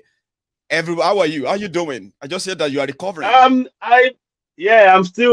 got this COVID and my chronic back pain that the combination has been devastating. And I've been difficult to do a lot of things. I mean, but I keep seeing a lot of information and people contact me. And I want to say things, but if I'm not physically able to, I just have to just wait. So today, I'm still not there, but because of the enormity of what's going on, I felt I needed to just come out and just join the discussion. So I want to first of all greet each and everybody that's been part of this discussion tonight. Yes, and they've made very valid contributions to the discussion. And one of the things that we have to recognize among ourselves, and I say this on my platform, on any other platform, we are all leaders. The minute we realize that we are all leaders in the struggle and we all have valid contribution to make this struggle for Yoruba Nation and Biafra Nation a success, that is the day when we will accomplish everything we want to accomplish, and nobody, no force on this planet can stop us. Yes, we need to recognize that in ourselves. The journey starts from within. It starts from inside our minds. The mindset of our people has got to change. There is battles inside and there's battles outside. How do we go about taking on this battle? We have to be very, very self-assured of where we are going, why we are taking the steps we are taking, why we are so sure of saying that self-determination is the only course of action that will remedy the terrible situation that we are all in. Yes. This is something that we must all join hands in. It's all hands on deck. More so, those of you who are at home now, be it Biafrans, be it Yoruba people, the struggle is on your shoulders. I'm sorry to say it. We can assist you from abroad, and we are the lifeline in some respects. but the struggle has to be from home, on ground. You need to carry that message into the community, into the heart of the community. That's why I keep that song. How long will I go to suffer? How long will I'm asking you a question? How long are you going to keep suffering and waiting for somebody, a Messiah or something to come? You are the Messiah. Look in the mirror and say to yourself, I am the Messiah I'm looking for. That is the person that can save us. There is, like I said, there's two struggles we're facing. We're facing internal struggle within our own country. We are being oppressed right within our own country. There is an external struggle that is complementing the struggle that we are having inside. So we need to recognize that we are facing two battles. But how we take on those battles is very critical. Our people, that is why you see I speak in broken English. Broken English is a very powerful tool that we can use. Sometimes you see you have to use the tools that they use against you is what you have to use against them. That's right. Our people understand pidgin English, and we need to communicate this message about self-determination in the clearest and simplest terms that our people are using on the streets right now. Right now, pidgin is the language that you would go to Akure, they will speak it. Go to Enugu, they will speak it. Go to Plateau, they will speak it. Everybody understands pidgin English, because what we are trying to communicate to our people, even the Arawa people, is that we have the right to self-determination. That is our right. We have been denied that right. One of the speakers earlier on spoke, and he spoke eloquently about how they did not give us the opportunity for referendum. No. They wrote on the books, we the people signed up to what? What did we sign up to? Which people? Who of us actually signed up? Who of our ancestors, of our fathers signed up to anything in that fraudulent 1999 constitution? It is nothing. It's fine. Can we see? Can anybody show that? Exactly. Show that to us? For those ones, they cannot show us. They cannot show us. Apart from coercion of those of the early men, there was never a time that the people actually agree to come to the but why? Sorry, man. No. Please go ahead. No, please interject. Because you see, what we need to do, please, at every point, I want us all to understand that we are all leaders in this struggle. Yes. We need to make a big tent. You see, let me make it very, very clear. The struggle that we are doing now, we have to be ready to put ourselves on the line at any point. If they take one of us out, we have 100 behind waiting to fill that gap. Let me say that very slowly. If they take one of us out, we have to make sure that we bring ourselves, teach ourselves, and encourage ourselves to all stand up. So that for every one person, there is 100 ready to take that place and continue the journey. Yes. Because this is not about you and me anymore now. It's not about you and me anymore. It's about the coming generation. Forget you and me. It's about you and me. Yeah, yes. That's why the idea, like you just said now, we need everybody on board. And you just don't bring everybody on board. You need to bring them on board a sort of a collective goal. Indeed. Something they can relate with. And like you said, that we all have a role to play. Where everybody actually have a role to play. You know, this is not about saying. This is about doing. Do you get that now? Indeed. So Indeed. What people have told me many times, personally, especially when it comes to self-determination advocacy, right?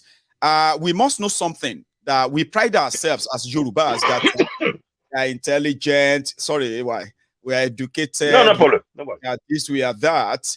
But we must know that when we talk about getting a Yoruba nation, right, we must make sure that the public projection, the image out there is the image of the true Omoluabi who knows what he's talking about, that is ready to attract other prominent, intelligent Yorubas. You see, we need to let people know that there's nothing wrong in people saying they don't want it. People can tell you they don't want something now because they don't understand it. That's perfect. That's fine. If you clearly, right, define what you are trying to give to them very well, it might surprise you how much this is actually what they wanted. But nobody has been able to explain. That's why we said, if all of us now do know that we have a role and we come together, we identify our roles, we take up our roles now and track those roles, right? We might be so surprised at the people's response as you are trying to advocate. The people will need to lead this. They have to own it. And I said something about Yoruba Union. I said, for it to succeed, we must make the people our allies, strengthening them, using the number, and giving them a purpose that they would, even if one die, or one miss, or one sold out, like you said, 100 are ready, because it's an idea. It's an ideology, a well clear one, that even those you never believe could tell you and say, sorry, Your Excellency, say, you are also part of this. I say, yes, no, I am. It's for all of us. Now, if we can attract such, we may disarm those who are buying guns and weapons to annihilate us. So, AY, I don't know if you see it that way. I have seen it many times. I see the logic in what you're saying. And one of the things, those who are trying to annihilate you with weapons by using the people as the most ultimate. You can't kill everybody who has an ideology that says we are going. That's it. That's it. That is it. So thank you very much for that interjection. And it's very, very important point there. And at that point, I want to state something. What we've done, I want to first of all say the struggle for Yoruba nation and what we have achieved up to this point, it's been fantastic.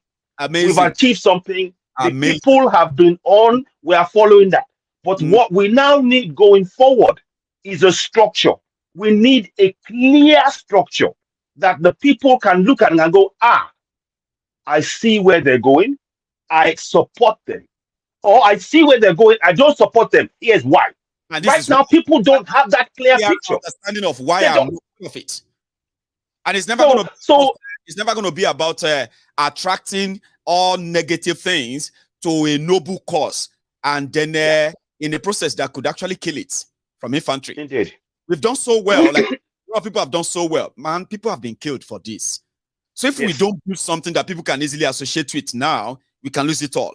I agree with you. AY. So I think one of the things that I'm looking for now is whatever structure, our structure from the ground up has to be very, very clear, and it has to be something that will allow every person that is Yoruba to be part of it.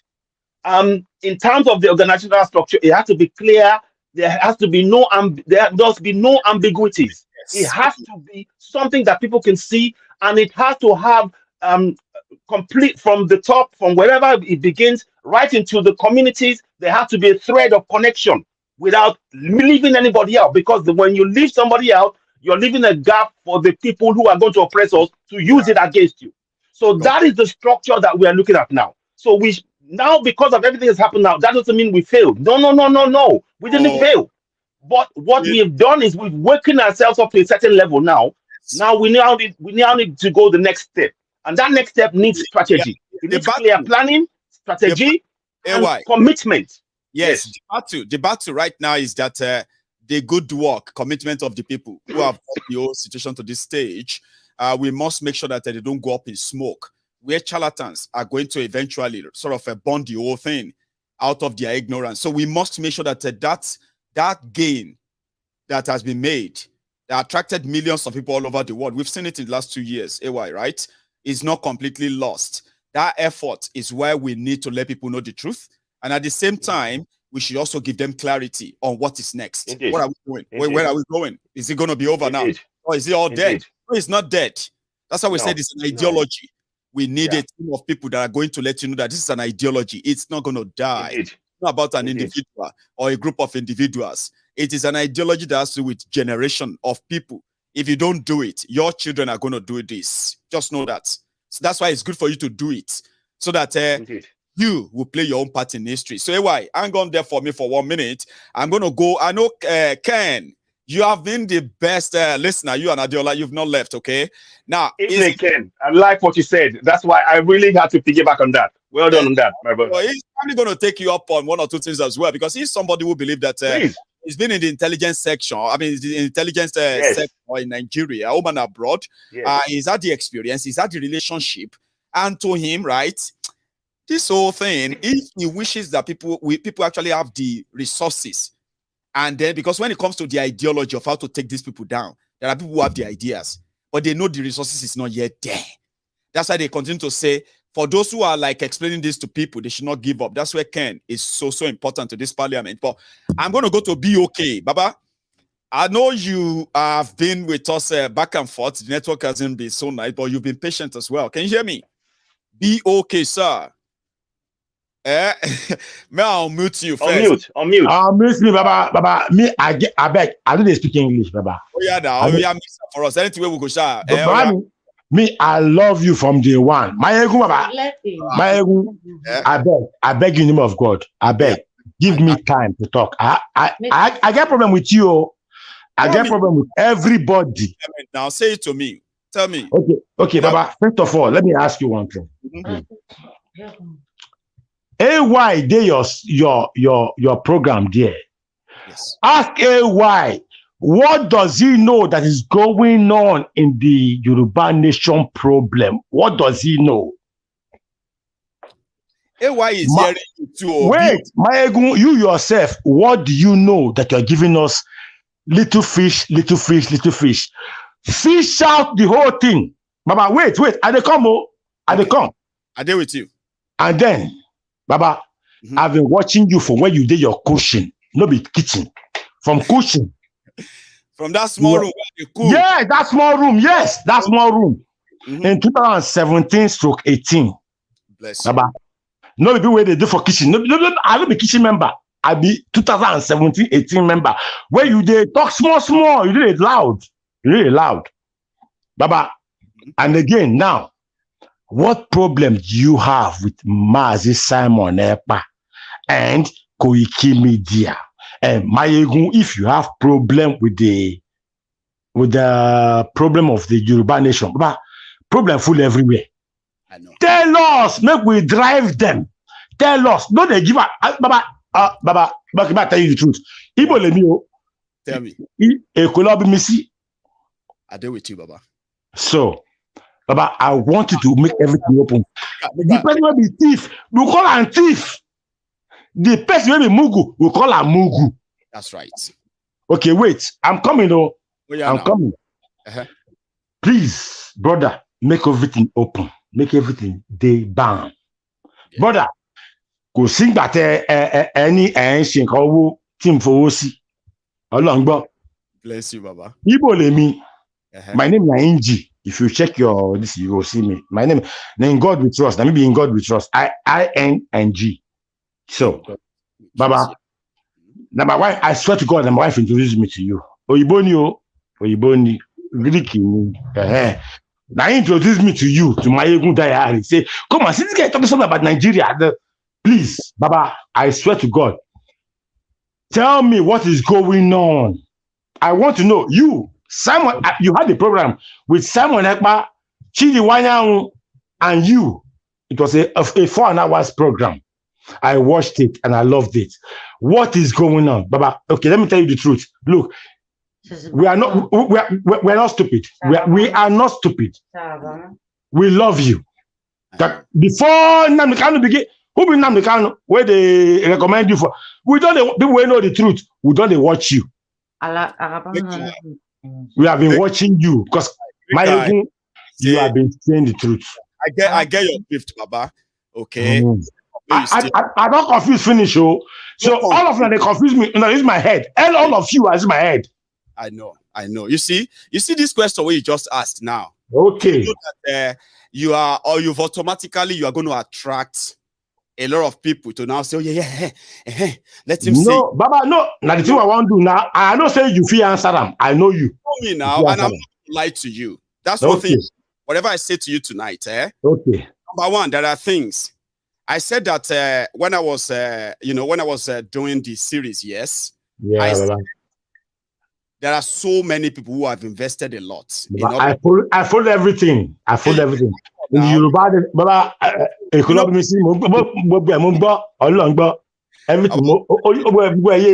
No worry. I go tell you. Just follow me like that. No, we'll have a chat like that, yeah? Okay. So I said I have to be very careful as well. The way I say some things.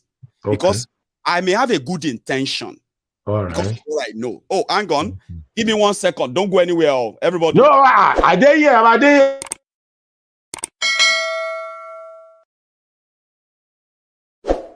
Maiyegun, okay. Are you there? Or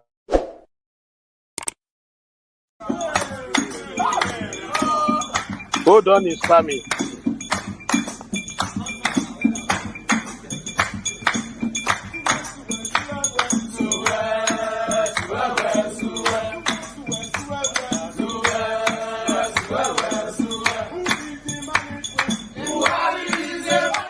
Sorry about that, okay?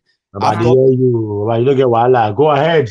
That just off that once we get to like an hour, it's just gonna like cut me off. So you are going to have to give me about 2 to 5 minutes to say Baba, this to you. Baba, Okay? fire on. Good. Now, where is that again? Okay. So the first, what do you call it? Sometimes things we know or hear because of the closeness to some of the real actors and players in all of this. Yeah. Some of them, you might want to share them. Now, this is what you hear raw. Now, your intention is to let people know the damages that will come back from it. You may not envisage it. So you have to be very careful how you share something. Sometimes you share them because you want people who actually own the message to probably have a reflection. Something that will just make them feel like, okay, maybe we should slow down. I'll tell you, I don't have any problem with Ekpao. Sure you get. It was on MaiyegunsDiary Politico, I said, for some reason, I could sense that there are so many internal rancors. Baba, àwọn yẹn, ẹ̀pà ọ̀rọ̀ o. Àwọn yẹn, wọn gbọ́n lórí ni wọn gbọ́n lórí. Baba, they just come with their own personal intention. Baba, I've been watching some. Ekpa have never said anything against you. You have never said, but Baba, that day, Ewa jump, Ekpa infiltrator, Baba. I said, okay, no problem, but you have your reason. Maiyegun, there's nothing you will say that I will go against you. Already, you have your reason for everything. I tell you, I thought you know, say we call it parliament, No, yes, I trust you, I believe you. No problem. Yeah, I'm not going to. Yeah, 1 second. AY. So what happened is this. Okay. The impression that I might have problem with any of them, I want you to mind, okay? There are some things that they will say disagreement of choice of decision. You get. And you can say, I don't think, you know what I mean? I don't think that is ideal. You get. At all. Which is normal for people. Yes. You know, I believe that people who are like going to engage themselves in about struggle, yeah, we must also be able to disagree without anybody feeling in any way. So to me, right? To me, the part of the one that actually really affects, which made me to speak out, is this. Okay, before sometimes in August, you get, some people made an announcement, and they said Yoruba nation is going to be declared in 2022. Now, to somebody like myself, that is misleading. Even if somebody wants it, you get. So, and I was like, when I check, the people making all these utterances, yeah, they are having the sort of a validation of those who never made such promises before, the people we know running the, you know, the affair of Yoruba this or that, you get. So then we were waiting that they would take charge and say, hey, it is true, and this is the plan of how it's going to be. You get. But you know, because I'm closer to them, yeah, so I could easily tell when they are like taking something to, no, come on, don't say this in public. Oh. Then, you know, things that you believe that if they say in public, it's going to lead to the mockery of the whole thing. You know, something you will hear and say, oh, man, this one don't make sense now. Why are you going to say this guy? At all. So to somebody like me, it is the end result is that it is going to, when December come and people are not given the Yoruba nation. Now, what will happen is after that, it will become, first, it will discourage a lot of people. It will create a lot of acrimony and a lot of mistrust. And to get those people back on track, you may never get them back again. So that's why I said, when I was talking, now, you know where ECPA came in? I'll tell you. Right. So before they joined ECPA, there was this arrangement they made. I was privy to it. It's not public. Okay. So in that arrangement, they said they have no idea how sit-at-home started in Igbo land. Okay. They have no idea the purpose and different purposes of the sit-at-home in Igbo land. Okay. But they needed to show something to people before December. And to me, so to prove that, they have the capacity to do what IPOB are doing, ECPA is doing. So they decided to come to public and sign what they call bilateral agreement with ECPA. All of these are misleading. You get normally, when ECPA speak, even Mazi Nnamdi Kanu, they speak not just about IPOB anymore. They speak about almost everybody now. They speak about almost everything we all do. But when you are misleading people, now, if it was just about misleading, like they said they will give them in December, I wouldn't have said much. But you know something? They were recruiting our people, promising to give them some money to go and create havoc here and there to prove that if Yoruba nation doesn't come by December, it is because Nigeria want to stop them. Now, they want to model something. After what the IPOB, the sit-at-home, every other thing going on in the East, but they don't have the resources. It's misleading. Okay, Maiyegun. If they can not go that far, I don't have any. That's why I say it's not a competition. I'm not fighting anybody. Do you understand that now? So if things get to a stage that to prove to our people that they are doing the right thing, we must start showing some level of violence. And I know those behind it. I'm not going to keep quiet. Do you get that now? So I have no course with anybody or what have you. But AY, I think he's dropped out. He's dropped out. He's dropped out by. I think he's dropped out. Yeah, but he's going to come back. I want to. It's like you have been brought back to like you want to say something, sir. Yeah. Yeah. Quickly. I just want to support what you just said there. A lot of the things that I had back end ties into what you said. Not everything. I'm not privy to everything. I'll have to say that. But some things, sometimes if it comes to my ear, and I actually deliberately don't want to get involved in things in that way because I'm just focused on awareness. Once you know some certain things, then you begin to ask yourself that how do I even say it to the public? How will the public take it? Won't they feel like, oh, this is so discouraging? I'm done. I'm not interested again. So you are within that battle of what you know and what you want the public to know. And if you don't let them know, you are still going to be here when the whole thing will start crumbling and they will be calling you. Correct. Yeah, well, what are you saying now? Why are you not saying so? Then you're like, I knew it's correct. I knew it's going to happen. I didn't know how to correct. Sure, you get. So we might actually be helping ourselves here, trying to tell some people that you have done your best, you have done a lot, you have done so much all this while. Violence to prove that you are doing something is unjust. Sure, you get now. I think, So where the part you mentioned about being awareness and the partnership and coming together and everything else, I was aware of that, and there were some discussions around that. For me, one of the things I said is this: it is important that we have all channels open among all those who are agitating for self-determination. Whether or not we agree on everything is besides the point. The central goal for all of us is that we're going for self-determination. I like the fact that people can disagree and say, no, I don't agree with that. Oh, I disagree with that. Now, within that, you have LV conversation. Eventually, you're going to meet in the middle. So, which means little to the left, little to the right. That's how you can forge on. But when there is no control, then we have all these lapses. And we know where the lapses are coming from. The people in charge of the Yoruba nation struggle, the central one that we know, right?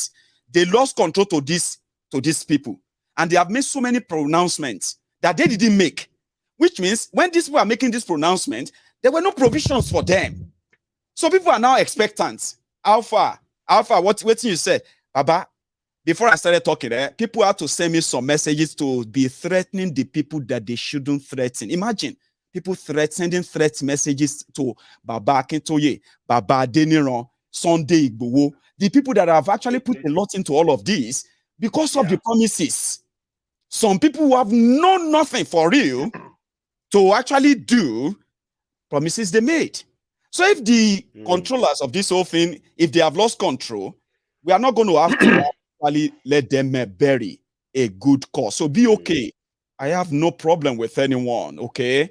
I personally wish I personally wishes that when Mazi Nnamdi Kanu comes out, the reason why I don't say much about the IPOB crisis and the rest is that I have seen a lot within, and I know so much as well.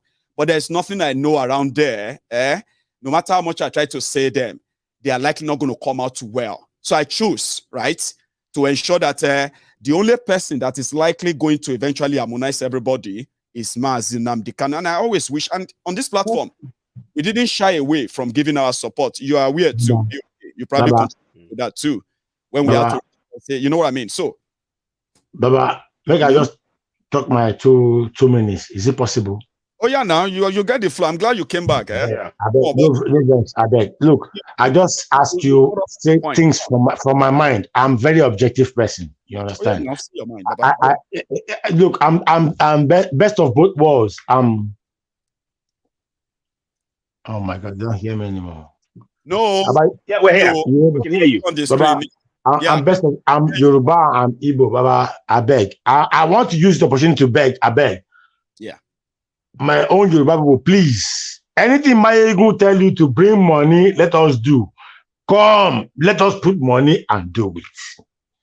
Anything the Igbos tell you, bring money, let us do it, please. But Baba, I'll just tell you, see, I know no vex, so say I will say that. I know support DOS, Baba. I don't DOS, that's the money. I don't put more than 18,000 euros. They chop my money. I swear to God, I swear on my dead brother's life, who I lost 2 of them with ESN. Baba, make we end that shit. No, ever so consider Emefiele, Baba, I beg anybody.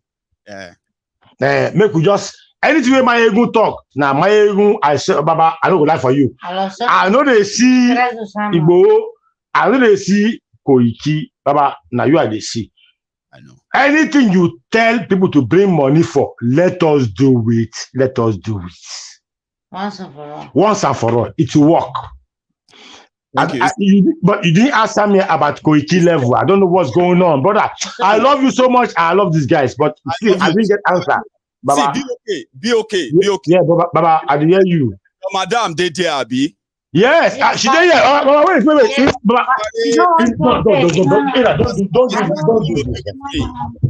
Baba, Baba. I want to introduce Missy.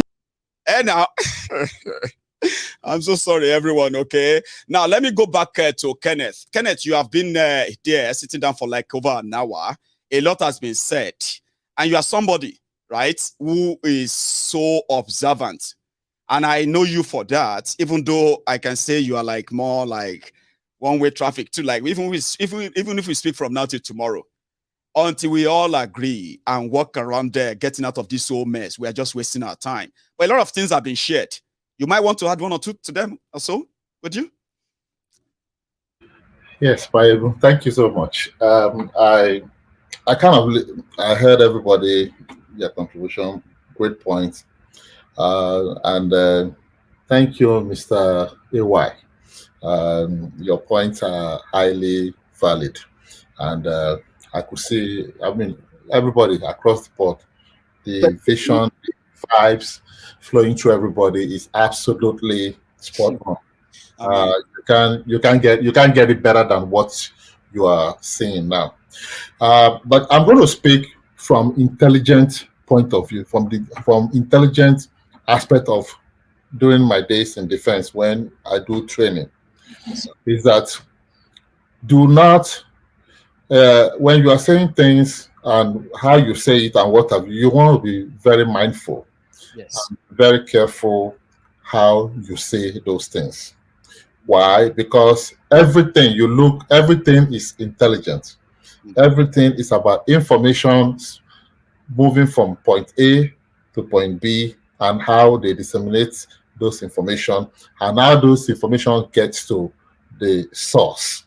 Now, it is key. If anybody, again, I'm going back to the book, the Principle of the Art of War by Sun Tzu, that you see, everything is about when you have an intelligent and intelligent feeds you that information, keep in mind, not all intelligent are credible.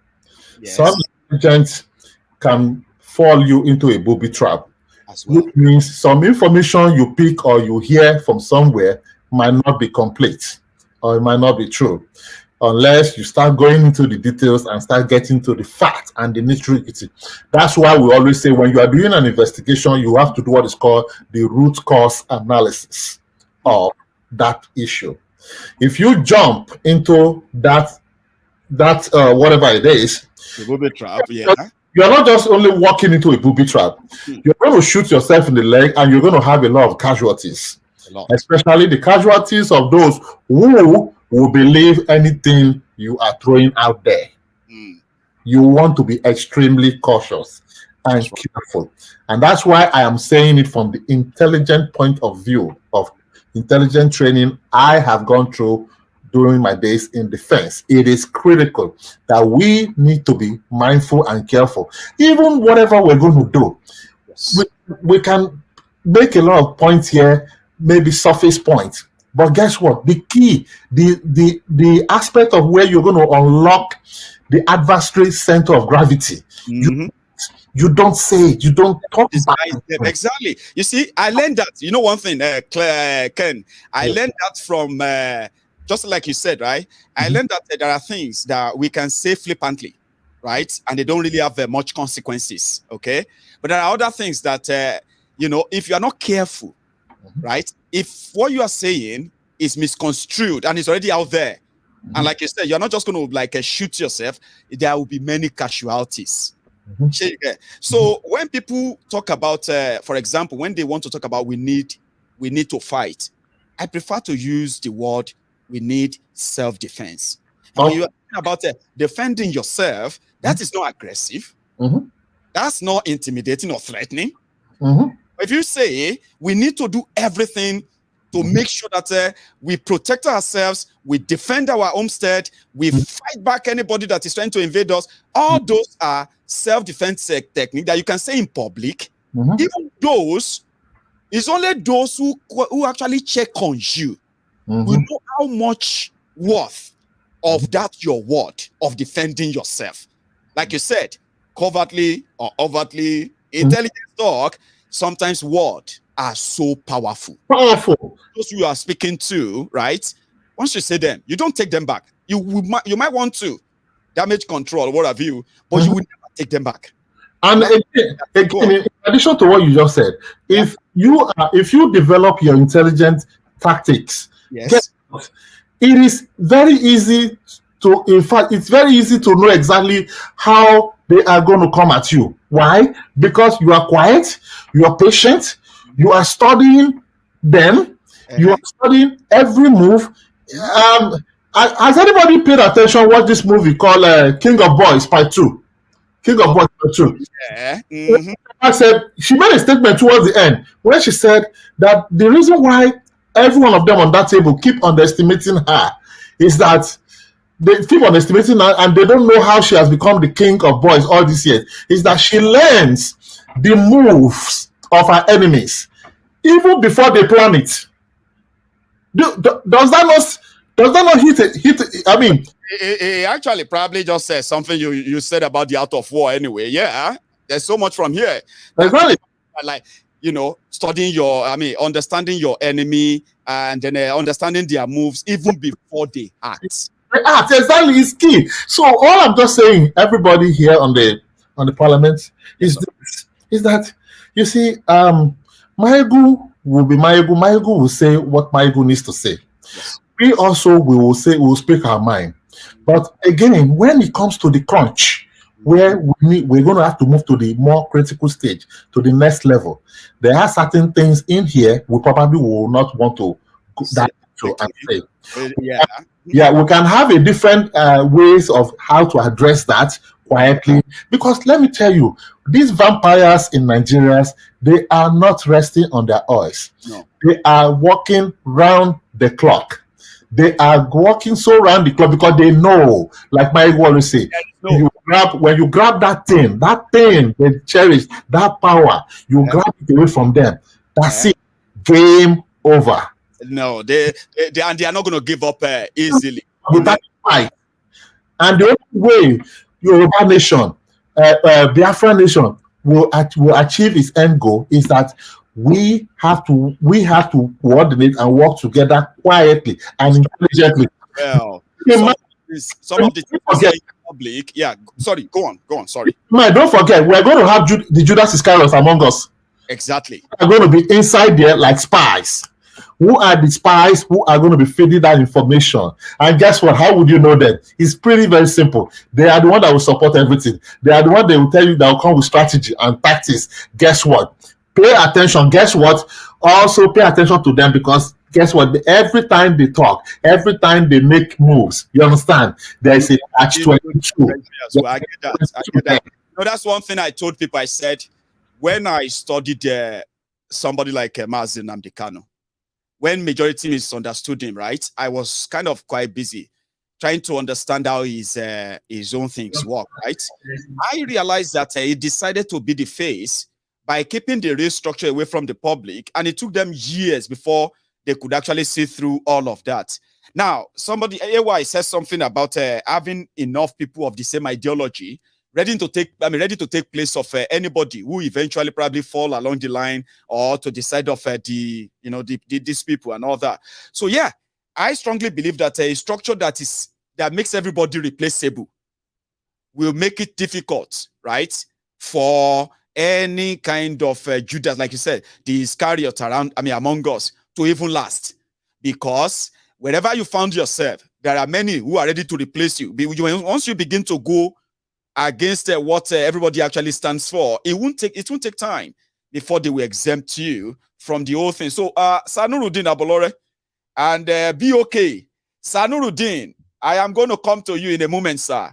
I know be okay. Madam was there earlier. I just want to say hi to her, and I want to say thank you for helping me to manage you when it comes to this political, political conversation or self-determination. How are you? I'm fine. Thank you, Maiyegun. Thank you. First of all, I want to thank you for all these years that you are enlightening all the people. And not only Yorubas, not only Igbos, not only Nigerians, all over the world. And I'll tell you one thing, and one thing only. Exactly. You are a great man. Oh, thank you. And I'm very happy for what you're doing. Not because of your people are praising you. I am an outsider, but I'm seeing inside out. And I'm telling you the truth. Nnamdi Kanu mentioned you not for just a joke, for a purpose reason. You have that leadership element, but at the same time, you try to take your side and try to relax you and try to waste everything. It's okay, and I appreciate that. But at the same time, I want you to be very, very objective, as you always be. Maiyegun, you don't take shit. That's why I love you. You know what? I'm Greek. I don't give a shit about anything. We are like you, and you are like us. We don't care. Igbos, Nnamdi Kanu, Simon Ekpa, you, and many others. Of course, Sunday Igbo. Guys, I'm following you many years. I don't want to show my face. You have actually become a so many subscribers. Most of them, they know me. I'm like, I don't want to show my face, honestly. But at the same time, I have to say that out loud. You are perfect. I love what you're doing.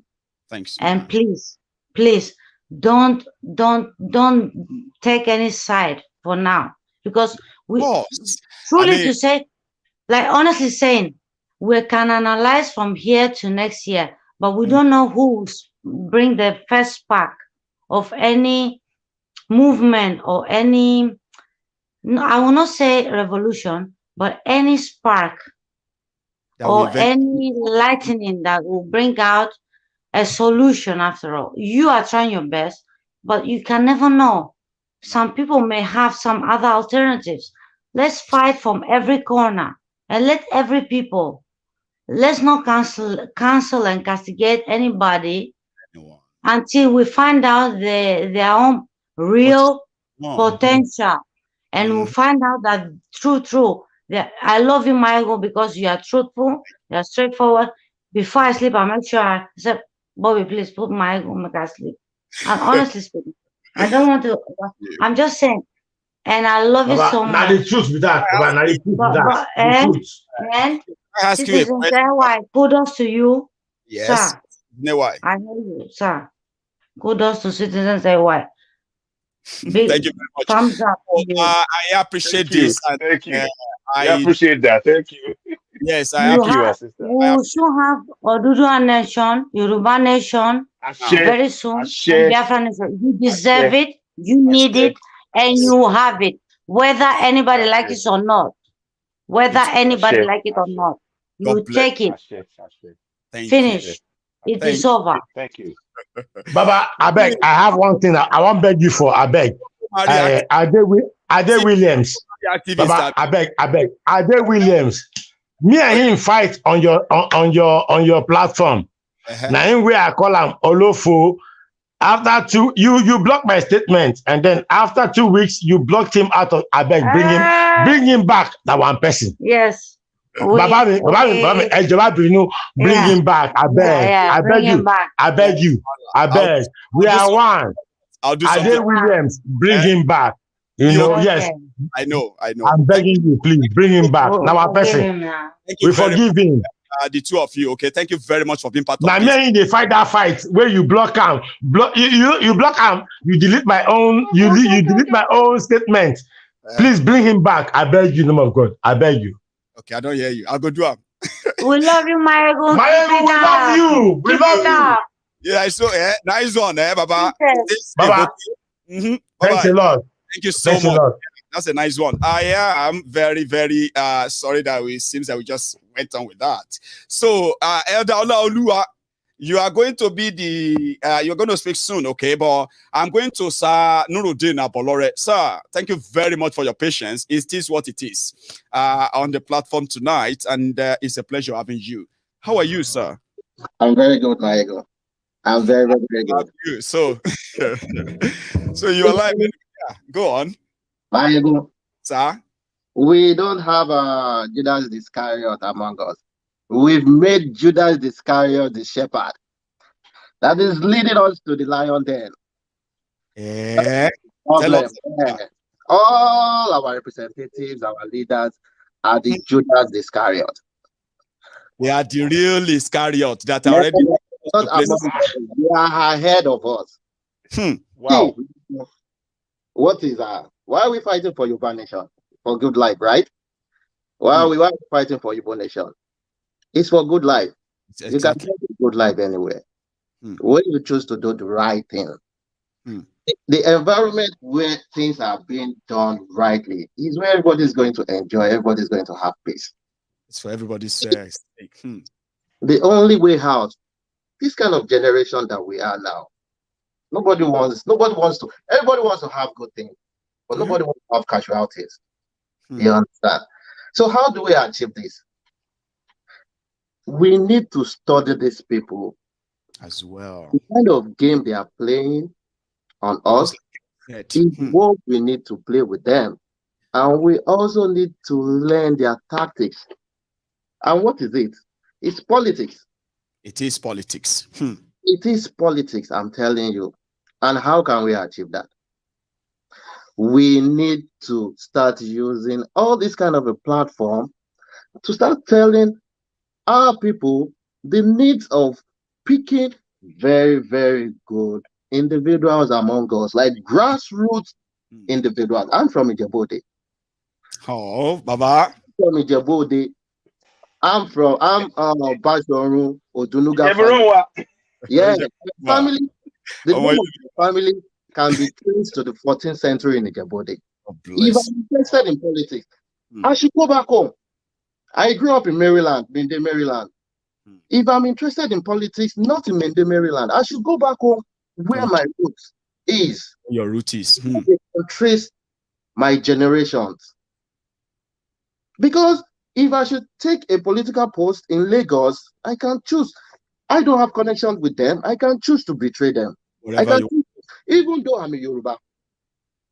You understand? That is what we need to teach our people. If somebody is taking a political post from Oshodi, let him be from Oshodi. That area, Lagos Island, let him be someone from that area that his generation can be traced. As well. Like, this is our son. We are picking you to go to Abuja to go and represent us. Nobody want to fight. We need to start teaching these people how to do what is best, how to fight for the interest. You know, one of the instruments, sir. You know, one of the instruments, the power that nobody has been able to use against these criminals is the power of the people themselves, right? Because sometimes when you talk about politics, people don't know that there are organizations that are so powerful, right? That have so much influence in who becomes what in that Nigeria today.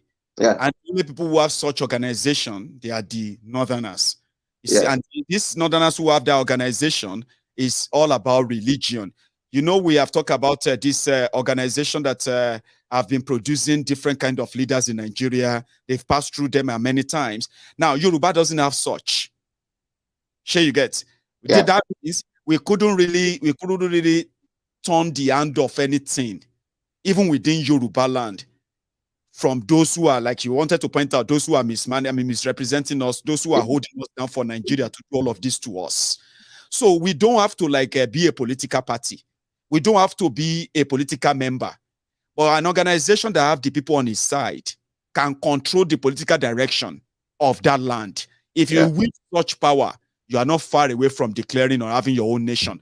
And I wish that for Yoruba Union someday to have such power and privilege. You know, that is more of the reason, like I'm in Canada here.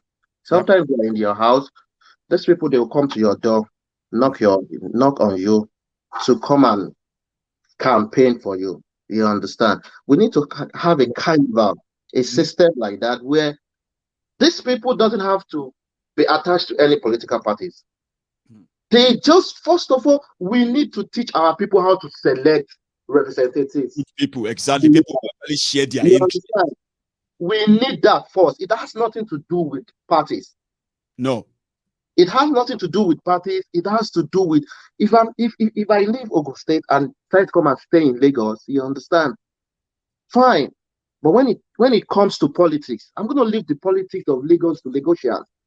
If I'm in Ogun, I don't want to be from Ogun and somebody from Ondo State who wants to come and be my governor or wants to come and be a commissioner or something. It is very wrong.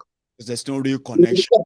And when you are able to home to go back to. Yeah, when you're able to get it in the grassroots, I'm telling you, when you send your political armies to Abuja, it's gonna be like it has nothing to do with parties, because if somebody from your constitution or domain is APC, I'm telling you, you are an Ijebu before you become an Ogun, before you become somebody of the South, before you become an APC member. So it has nothing. So when you get to Abuja, it has nothing to do. Your allegiance has nothing to do with the party. Your allegiance has to do with the people that you represented, the people that voted. I like that too, because that's the idea, right? Idea of inculcating the ideology of Yoruba first. Yes, it has to be done for people first. Not by mouth, because action. Nigeria is just like old Scotland, where the English were ruling them, and they would invite different regional heads for meeting. And you know, most of these people that are corrupt people representing their people. When they get there, the English they're gonna give them some money and all this, and this is what we want from you. And you have to go back home and enforce it on your people. It shouldn't be. So when you have your own people that have you at mind, representing you there, I'm telling you, you're gonna force these people to do the right thing. It's gonna be a different. Doing the right thing. I'm telling you, they will be the one that will tell you that enough is enough. We don't want we don't want this Nigeria again. Yeah, that's the work that even us, we don't want this Nigeria again. You understand? exactly. You need to force people out to do the right thing. And you need to start that from your basic, from your foundation. Look at the issue of one of the presidential candidates. Nobody knows. Most Nigeria doesn't know where he came from. His record, everything. Nobody knows. Look at the present president. It was that they got to know that he's from a neighboring country and all that. How do you expect these people to be loyal to the country, to have their allegiance to the country? First of all, we need to be very, very careful for them of the people with so much treasury, so much wickedness, and that's been the story. You know one thing, sir. Let me go on to Sao Laolu because our time is now. So then I can give everybody a chance of just to say their good night. So Elder Laolu, how are you, sir? I hope your system will work tonight, sir. Can you hear me? Elder. Let's see. Please unmute, sir. Elder. Everyone on mute, so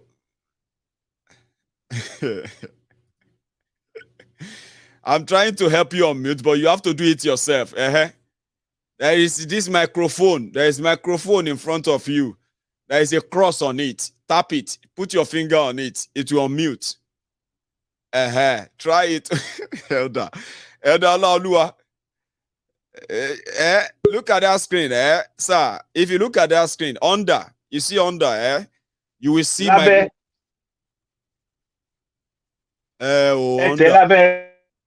abe microphone níbẹ̀ tó ní cross lórí báyìí. Tẹ́ bá tap pupa ohùn yín á jáde.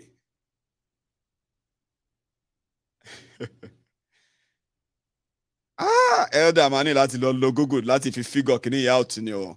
Ìrònú ti fẹ́ dorí àgbà kodò báyìí bàbá. Ẹ máa tẹ kíní pupa yẹn ni. Pupa tó wà lábẹ́ ẹ ti get. Okay now. Elder, how are you, sir? Loud and clear. Elder Olaoluwa, sir.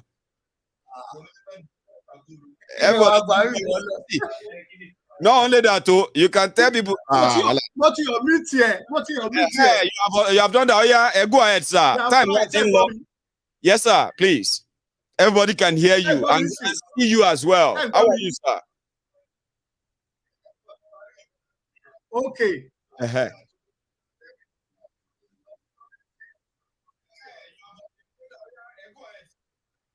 Elder, it's on the screen. You are now on the screen. Yeah. Ekaleo, gbogbo èèyàn o, CTC AY, Maiyegun everybody. Ekaleo, Ekuseo. Elder Olaoluwa, sir. Yes. Okay. So Elder, ẹ wojú mi báyìí, ẹ wẹnu mi. Maybe my team ṣe ń sọ̀rọ̀ yìí, bá ṣe ń sọ̀rọ̀ yìí, ṣẹ̀rí anybody máa ń wò yín níta, àwọn tó ń wò yín ní yàrá kejì, ó máa delay 10 seconds. So ẹ jẹ́ kí mi àti yín máa sọ̀rọ̀ lọ àtàwátà wà ń bí. Ẹ fà àwọn tó wà ń bẹ̀ yẹn sílẹ̀, ẹni kan mute program yẹn ń bẹ̀ yẹn kan mute ẹ sáré sọ̀rọ̀ because time wa ti lọ. Elder, go ahead. Yeah, so okay, loud and clear. We are here. We can see you. We can hear you. Go on. Okay.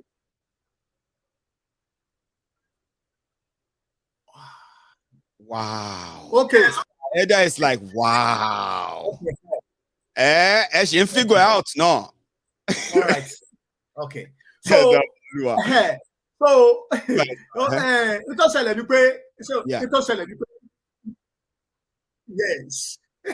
So, yes. Everybody will say, okay. So, it was celebrated. It was, yeah. Wala ti wa. I didn't check out the rest. He let it show already anyway. So, networking. Yeah, Adeola, I think you might want to have one or two things to add right now. Yeah. No, I think rounding up, so I'm going to give everybody like about 2 minutes, okay? Just I think has been said. You see that way in the Coco Lefe Soro. We'll wait for the day. They go the D-Day. Guardiola? Yeah, perfect. Yeah, I think it has been a fantastic night. To hang it on it tonight before you go, please. Yeah, so I think tonight's session has been really, really, really fantastic. I really enjoyed every bit of it. Me too. There's little to say apart from the fact that it's still a contraption and there's a lot of work to be done. I think eventually to bring itself to a grinding halt, Nigeria is set. The way it has been fashioned, it is inevitable. So no matter how much we be angry or whatever it is, the end is predictable. It's good. These are things that have to happen before the end comes.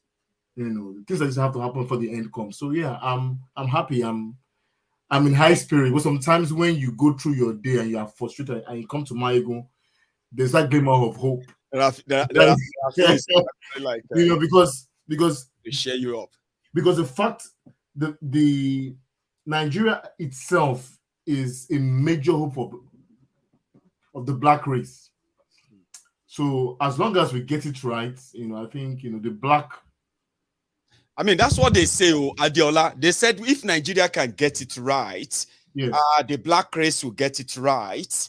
That seems to be another very good one, because that getting it right, sometimes we should be very, very careful of what we are saying. Yeah. Getting it right, the only way Nigeria can get it right, if all of us want to be honest, you get it may be tough, it may be hard, it may be extreme. Some will say, that's too extreme now. We just find another means? Listen, the only way Nigeria will work and the rest of Africa will likely get it better is if Nigeria do the right thing. Let those who are currently forced to be part of Nigeria, right? Let's give them the chance to decide if they want to be part of Nigeria or not. Yeah. I mean, under what condition would they want to continue to be part of Nigeria? All this conversation is what they don't want to have. Now, without having this conversation, right, there is nothing like if Nigeria gets it right, we're going to get it. Africa is going to get it right.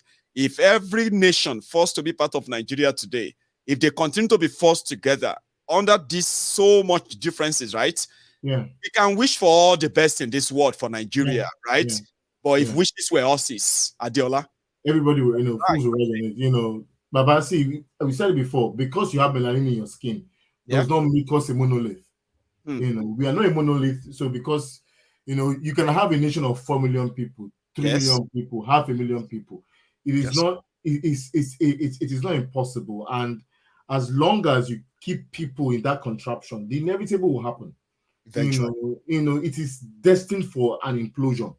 But my own school of thought is the fact that I pray that it won't affect people that are innocent. There will be an implosion with the ruling class. Something has to happen to them, whereby there will be an implosion. My own is that I don't pray. I just want the rich and the powerful and those who feel untouchable, just to know that, like they say, when the poor have nothing to eat, they will come back for them, Baba. They will come for them. They will hit the rich. Baba, they will come for them. That is, Baba, is inevitable. It is that structure is meant for an implosion. And I think that's what Ken said as well. Ken is like, listen, it's not about what we wish for. It's not about what we say. We can talk to the end. But the truth of the matter is this, right? If Nigeria continue under this same trajectory that we are right now, they won't stop stealing. Baba, they won't stop stealing. All the drivers are there. All the drivers are there. All the birds are fleeing. All the lion and elephant, they are. So you should know that something is coming. It's coming now. Baba, thank you so much. I appreciate that I had to drag you out of there, like as usual. Many of you would not probably go to bed without having to be part of this, and I appreciate you, all of you, all the time. No joke. So let me go to Ken. Ken, Adiola said that whether we do something or we don't do anything, right? The inevitable is eventually going to happen. But I think some would prefer to say, how prepared are we for the backlash or the fallout of when this whole thing finally kaput, as they say. Kenneth, what would you like to add before we call it a night, please? Yeah, again, like I said, that place, Nigeria, is it's like a it's a patient that has cancer or leukemia or whatever disease that sometimes that puts somebody in a condition whereby they will not come out of it. If you watch that video, not just this one you showed, even the previous one, but let's look at the most current one you played, that video of Tinubu campaign and what have you, and even article on, you could see that these people, like you and I have always said, they are irredeemable. They are irredeemable. I'm not saying that all of them are not, some of them are not redeemable, but a huge chunk of them are irredeemable. And why are they irredeemable is that some of them has been, they've been subjected to what they are today. That poverty and the hopes of anything good coming out of it. I have to be very honest, it's really slim. Why? It's slim so much that because I've been there, it's not like as if I was told. I've been in that place. I've gone there. Lagos, Abuja, just name it. I've been there on the ground. And I can tell you this for a fact, that country is on life support. It is just on life support. An implosion that is inevitable. That's what Adiola said. Yeah. So what somebody told me, Ken, right? Somebody said that it's like a bubble. Everybody's in that bubble. But if you get to a stage whereby more and more people are in that bubble, getting into that bubble that Nigeria is creating here and there, left and right, giving people some false hope here and there. Okay. Now that bubble is taking in a lot and lots larger than it can take or care for. Now it's going to burst. And they say those who are putting the bubbles in place, they actually have no plan of what's going to happen if the bubble bursts. So if Nigeria implode, they will run. Somebody said. Yeah. So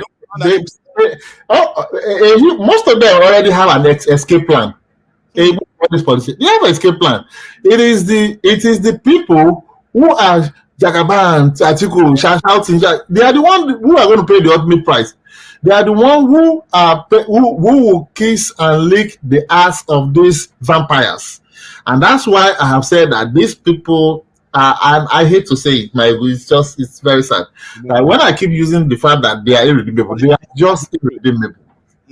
That's so irredeemable that the few ones that are redeemable are so small compared to the people who are irredeemable. Who are not even sustainable. Exactly.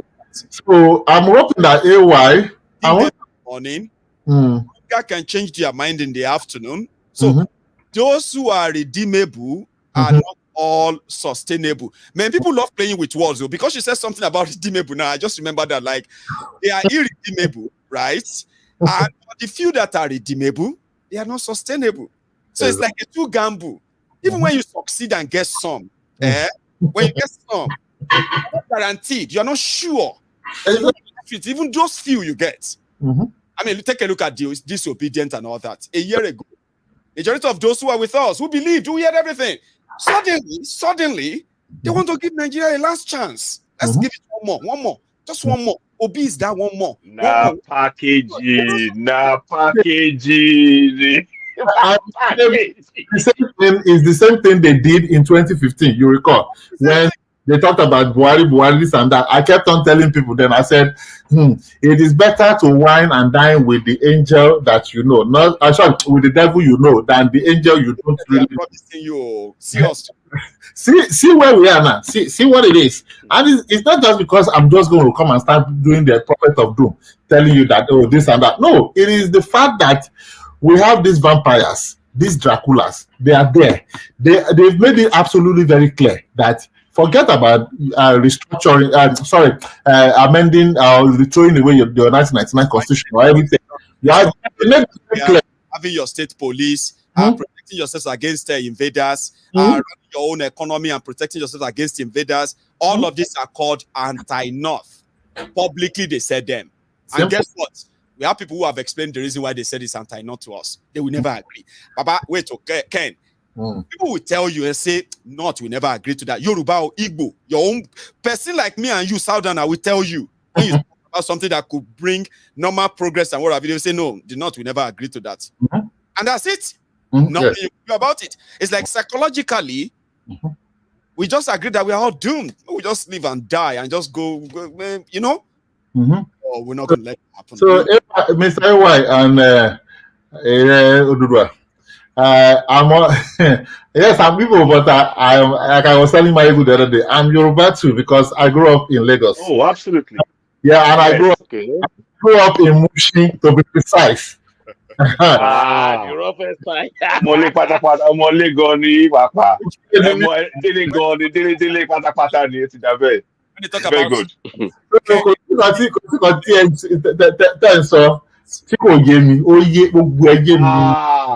I don't know sọ pé ẹ ti mọ̀ wá délé pátápátá nìyẹn. Akin náà ni. Ó dà bẹ́ẹ̀. Let me go to a Russia Oduduwa, sir. I want you to give us what you want to look out for in the next couple of days. Since Kenneth is gone anyway, Kenneth, since Kenneth ti lọ, I ránṣẹ́ sí Kenneth nígbà tó bá yá, torí ìgbà tó ń sọ̀rọ̀ yẹn, mo pick àwọn kankan tá a nílò nínú ọpọlọ rẹ̀. Mo pick ẹ̀. So irú àwọn èèyàn bẹ́ẹ̀ yẹn à ní tàwọn nù. Citizen AY mo rí ìgbà tí Citizen AY ń ṣe ọwọ́ sí Maiyegun, ọmọ ọlọ́pọlọ ní Maiyegun, ọpọlọ tọ́lọ́run fún Ọlọ́run ní ìbàjẹ́, Ọlọ́run á bẹ̀ wo ọmọ rẹ̀. Oríṣiríṣi èèyàn ni ọmọ wá sórí program yìí o. Àti irú èmi ké mo kára mi mọ́ wọn, mo ka Citizen AY mọ́ wọn torí ọ̀rọ̀ kan tó bá ṣe sọ̀rọ̀ nítorí ọ̀rọ̀ ṣẹlẹ̀. Ètò ọ̀rọ̀ ṣẹlẹ̀ pé ọmọ ẹni tó pè lẹ́ẹ̀kan mi ò fẹ́ èmi náà ń sọwọ́ sí Maiyegun ṣẹni báyìí mo dẹ̀ rí sí so ọpọlọ tọ́lọ̀ fún ẹ kò ní ìjọba irú rẹ̀ náà bá a ṣe ní àwọn àgbà báyìí náà ní kíní bẹ́ẹ̀ yẹn náà nìyẹn bẹ́ẹ̀ ni so etí mo fẹ́ sọ náà kò pọ̀ ju pé Ọlọ́run tó dẹ́mi wá sí etí a ṣe ní ti Yorùbá yìí mo fẹ́ ká ṣe kí gbogbo wa ó péjú a gbọ́dọ̀ gbẹ́ iṣẹ́ wọn ní ká fi Sunday sir yẹn ni pé ọ̀pọ̀ ni wá work out káwọn náà participate so bóyá àkókò ṣe ní Sunday tó ń bọ̀ yìí. Kò sí wàhálà ká tú sùdé kòkò ká dẹ̀ mọ ibi tí a lọ torí mo fẹ́ sáré sọ nǹkan kan mọ́. So ẹ má worry má work nǹkan kan out. Ok kò bí ọ̀sẹ̀ ṣe Sunday náà gbàtáyè bá lè wà ṣùgbọ́n tó bá ṣe torí.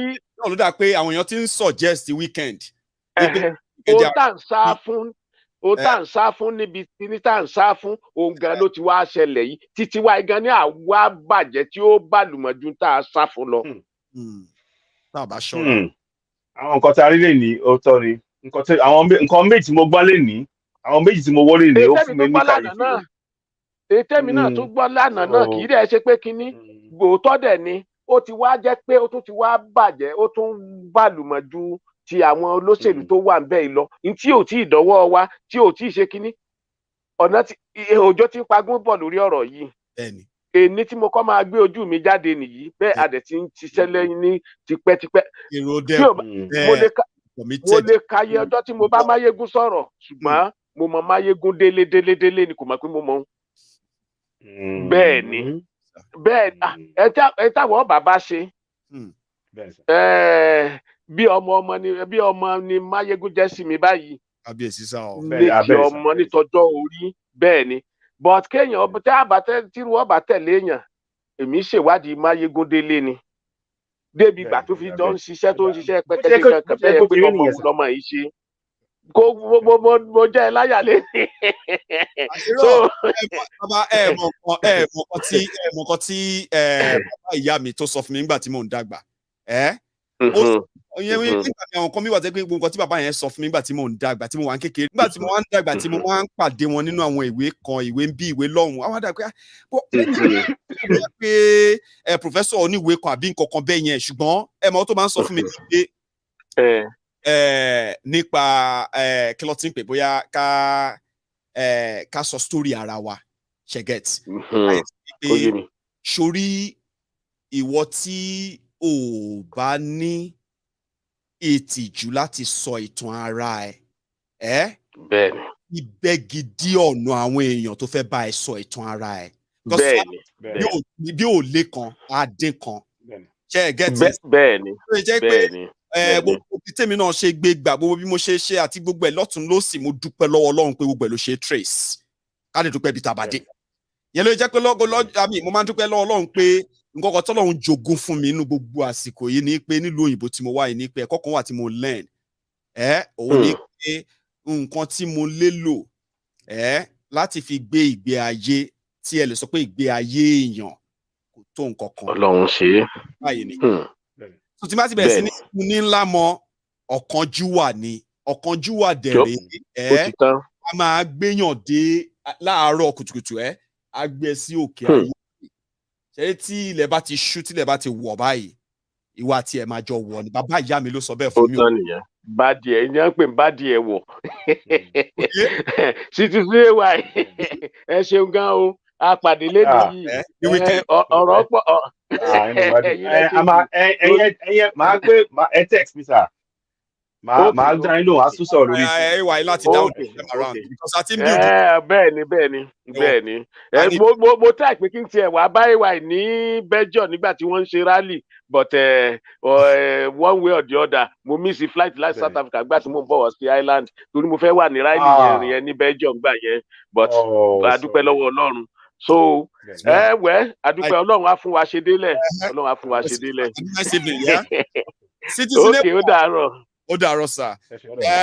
It's just you and I, sir. And you are going to spend 5 minutes to tell us your own addition to what we have discussed so far tonight, sir. Please. I want to, first of all, thank those of you who are still with us now in this discussion.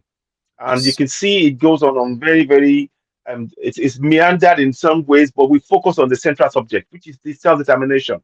But I want to again thank Maiyegun for for your patience and in dealing with all manner of things and the composure that you put forward in this. I was best customer service advisor for Sky. Well, there you go. Well, that's being put to use. Good, very good. Anything raging, all I have to do is to listen. Then I study the tone. I study the countenance. Those are the things I need. Then if I respond angrily, it's because maybe I have accessed that person is not asking me a question because they wanted answer. They're asking the question because they want to start trouble. So I was trained that way. I got the best training in customer service. So all of you should never worry. When people, I can never be surprised. You understand? I can never be surprised by questions. I can never be surprised or be pushed to be, I can never be uncomfortable with people asking me questions. If I am uncomfortable, I want to show something. Like I'm angry, I'm angry. That one is different, though. Exactly. Sure, you get, but I get what you mean. And I need a lot of people with that kind of a training and experience to come on board. Exactly. Communication is key. It's a lot. Very, very important. That's why somebody will say all I wanted to say anytime. But there are some things I feel like there are people who are more committed to these things, who have so much connection. Don't just say things because you think you know them. You're going to hurt them. You're going to hurt everything. You're going to hurt yourself as well. Exactly. And so far, so good. I'm trying to be very careful about that. So yeah, AY, we will continue. So that being said, and also, I also be okay. I think my brother, well done and great, and it's good to see his wife and everything else, and everybody else. Look, one of the things I want to say in all of this is we have to not lose sight, and Maiyegun has said this before, we mustn't lose sight of where we're going. We mustn't. And where we're going is self-determination. We're not saying to destroy a nation for the sake of destroying a nation. That's not what we're saying. We have been left with no other option but to seek what is rightfully ours, which is self-determination. Because in the nation that we're currently in, we are slaves in our own land. And that is no lie. I kid you not. So we need to really understand when people come and say, oh, what is wrong with Nigeria? There's a lot wrong with Nigeria. There's no roads, and no light, no water. Those wrongs too. Sorry? I said that there are so many wrongs and there are victims of those wrongs. Victims. Thank you. Those wrongs are not just wrongs. All these things we talk about are not just things. There are victims. There are human beings whose lives and daily lives are affected by these actions that they are doing. People, and these people are not just people as well. They are our people.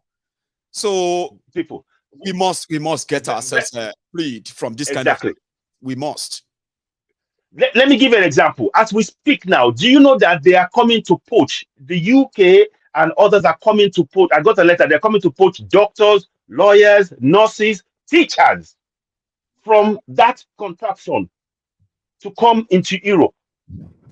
And to because the governance is not providing for those people who are educated. They are fleeing. They are actively seeking them out. So what will we be left with? If we do not, we have no other choice but to now speak up. Because if they hollow out the entire structure for survival, the people that will be left with will be left with nothing.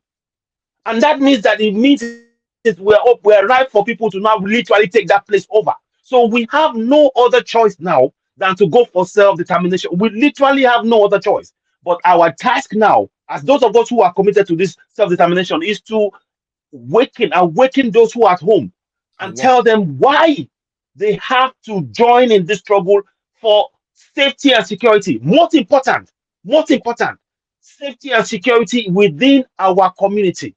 If we do not protect the community, there will be no community left. And that is what we are trying to encourage now. So every community, vigilante groups within the community, you have a right to self-protection as under Section 33 of that fraudulent 1999 Constitution. We know that Constitution is a fraud, but we are going to use the relevant bits of it to protect ourselves until such a time when we can activate self-determination via a referendum. And then we decide with our own fate, our own hands, whether we stay or we go. That is a right that we must not throw away. Yes, we want to see Citizen AY. Thank you so much. Okay. I actually so appreciate you. You stood with us for almost 3 hours. I've been coughing away in the back here, but I thought, you know what, let's just do this for now. And I'll recover tomorrow. I won't be, I was expecting that you would have some fluid with you there, like a water and all that to drink. And I was I came out like, and I thought I'll go and drink some tea now when I get inside, because I know it's a bit. Because on this, I was like, oh my God, he's so strong. I have seen you and I've met you one-on-one, and I can tell that you are one of the strongest people I've seen compared to what you have been through yourself. You know what I mean? So thank you so much for tonight. And by the time we actually meet on Sunday, I do hope you will be stronger enough and healthier than this, so that you can give me time. I'm hoping. Yeah. That day you will know that I thought this Maiyegun no get patience. That day you will see me just here, just listening to everyone, answering what I could answer, or listening to suggestions. And some of you should be prepared for some shockers. When I say shocker, I'm talking about things that you think you know, and things you probably don't know. That some people are just going to spring up. One of the things, and they're just going to surprise. One of the things I ever say is never presume to know everything. Never presume to know everything. Nobody knows it. Learn. We are all learning. Thank you so much. I appreciate this. It's wonderful. You can catch up with AY on YouTube, on Facebook. Anyway, I'm planning to close my MaiyegunsDiary Politico Facebook very soon. I'm planning to. It's just that there's so much connection with that page that I have already decided to unpublish it. Facebook has taken away over 90%, over 96% of my viewers. That's what's happening to me. My page it's just dropping the numbers every day, and I'm beginning to just think, there's no point. It is of no real value, but the connection I've built on that platform for 7 years is massive. So anyway, we might have to kiss it a goodbye someday soon. But however, you can catch Citizen AY on Facebook. Search for Citizen AY on YouTube.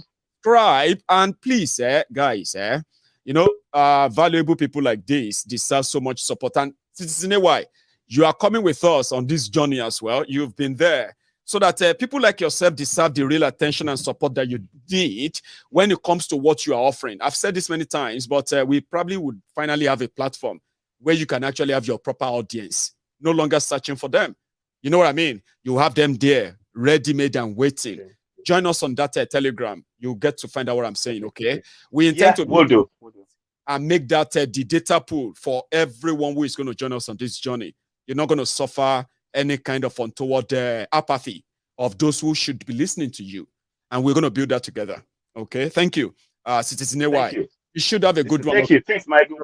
Yeah. Bye-bye. Now, this is where we're going to draw the curtains tonight. I appreciate everybody who joined us, who contributed into the conversation, okay? From tomorrow, the convo is going to be more updates on our family food support program for this end of the year in Yoruba land. To everybody who has been very much contributed and supportive, we say thank you. We are moving to the stage of procurement and sorting now. Now, after that, we're going to move to the stage of volunteers, those who are going to join us in distributing all these good stuff that we are putting together for our people. Now, you can find a way or a role that you think you can play. And if you are actually not in Nigeria, you can join us on the Telegram. If you have a Telegram on your phone, right, all you have to do is to search for Yoruba Union with a bracket general, okay? Join us there. Sign up with us. Have a convo with us. Every day we are picking on the ideas of the people who believe that we could do this, we could do that. How can we get on and do this fast enough, right? Ideas of other people. And indeed, people who volunteer to help us make all this idea a realistic, make all this idea realistic, rather, right? Thank you very much for your time. And I'll see you some other time. Thank you so much and good night from here.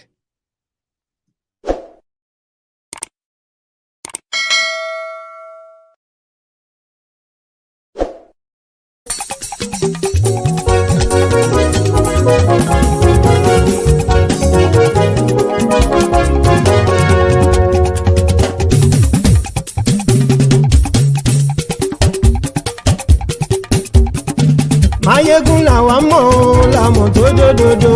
Maiyegun Diary, Maiyegun number one. Maiyegun làwa mọ̀ làmọ̀ tó dòdòdò. Maiyegun Diary, Maiyegun number one. Maiyegun ti dé o, ọ̀rẹ́ ará ìlú. Maiyegun Diary, Maiyegun number one. Lórí Facebook, lórí YouTube. Maiyegun Diary, Maiyegun number one. Gbogbo bó ṣe ń lọ ni Maiyegun já wa sí. Maiyegun Diary, Maiyegun number one. Àṣírí ọ̀jẹ̀lú kì í bò níbẹ̀ o. Maiyegun Diary, Maiyegun number one. Bó bá ṣe eré àní Maiyegun máa wí. Maiyegun Diary, Maiyegun number one. Ó sì tún ṣe eré wàá gbọ́ níbẹ̀ o. Maiyegun Diary, Maiyegun number one. Maiyegun Diary, Diary Politico. Maiyegun Diary, Maiyegun number one. Godfatherism kò sí lọ́rọ̀ Maiyegun. Maiyegun Diary, Maiyegun number one. Ẹ farabalẹ̀ sẹ́ o kẹgọ́rọ̀ lẹ́nu o. Maiyegun Diary, Maiyegun number one. Àní Maiyegun làwa mọ̀ tó dòdòdò. Maiyegun Diary, Maiyegun number one.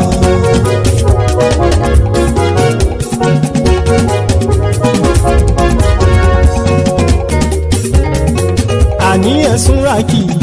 Maiyegun ti dé. Maiyegun ti dé. Ọ̀jẹ̀lú ẹ̀sùn ràkì. Maiyegun ti dé. Àní ẹ̀sùn ràkì. Maiyegun ti dé. Lórí Facebook. Maiyegun ti dé. Àní ẹ̀sùn ràkì. Maiyegun ti dé. Lórí YouTube. Maiyegun ti dé. Àní ẹ̀sùn ràkì. Maiyegun ti dé. Bọ́ bàbá gbé wúrẹ́. Maiyegun máa wí. Àní ẹ̀sùn ràkì. Maiyegun ti dé. Ijó ìgbádìyẹ. Maiyegun máa wí. Àní ẹ̀sùn ràkì. Maiyegun ti dé. Bí pẹ̀sìdó bá rúfin o. Maiyegun máa wí. Àní ẹ̀sùn ràkì. Maiyegun ti dé. Bí gómìnà kówó jẹ. Maiyegun máa wí. Àní ẹ̀sùn ràkì. Maiyegun ti dé. Ọlọ́pàá tí ń darí bá. Maiyegun máa wí. Àní ẹ̀sùn ràkì. Maiyegun ti dé. Aṣòfin tí ń rúfin o. Maiyegun máa wí. Àní ẹ̀sùn ràkì. Maiyegun ti dé. Òpùrọ́ olóṣèlú. Maiyegun máa wí. Àní ẹ̀sùn ràkì. Maiyegun ti dé. Ọ̀jẹ̀lú ẹ̀sùn ràkì. Maiyegun ti dé. Àní ẹ̀sùn ràkì. Maiyegun ti dé.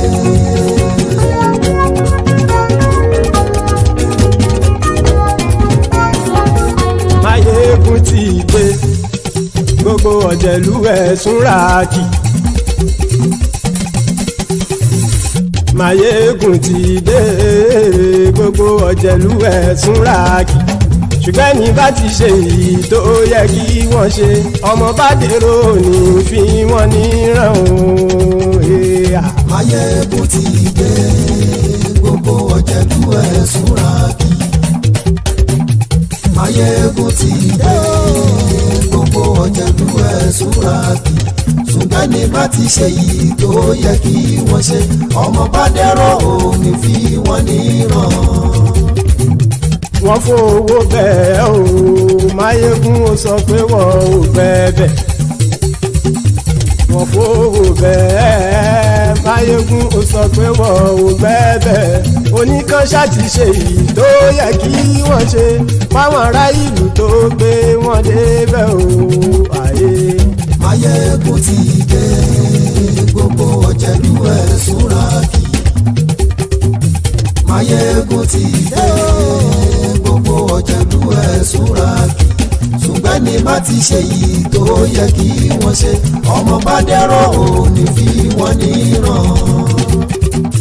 Kì máa yí ṣe eré ọ̀rọ̀ yìí kì í ṣe ẹ̀fẹ̀.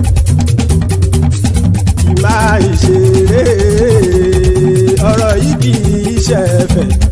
Ẹni bá ti lè lẹ́bọ̀ lẹ́rù o ọmọ bá dèrò kàṣà ìtú wọn síta. Maiyegun ti dé gbogbo ọ̀jẹ̀lú ẹ̀ súnra kí. Maiyegun ti dé gbogbo ọ̀jẹ̀lú ẹ̀ súnra kí. ṣùgbọ́n ní bá ti ṣe yìí tó yẹ kí wọ́n ṣe ọmọ bá dẹ́rọ̀ ò ní fi wọ́n níran. Tẹnitẹni ọmọ Maiyegun ọ̀rẹ́ ara ìlú mọ̀mọ́ ni mo fọlọ́hún ṣọ́ ẹ̀ bá kìlẹ́bù. Lóòótọ́ olódodo ìlú ọ̀tá ìlú mọ̀mọ́ ni ìwọ ṣá máa ń ṣọ́ra kò sì mọ́ bẹ̀rù. Bọ́tà ń lè rí bóníṣègùn lé káwọn mọ̀mọ́ fi ṣera wọn ni ó ti dẹrùn tí wọn ò gbọ́dọ̀ sì mọ́ bẹ̀. Èèpo ọ̀gọ̀ lọmọ bá dérò tàjẹ́ ò gbọ́dọ̀ jẹ́ ó ti jọba lórí àbínú ẹni kò sì mọ́ bùyà. Àìsíwọ̀lú ní ẹnìkẹ́ ìgbódì ẹyin lábàrá o ó kó ẹni tó bá dán o àkàmù. Maiyegun ti dé gbogbo ọ̀jẹ̀lú ẹ̀ súnra kí.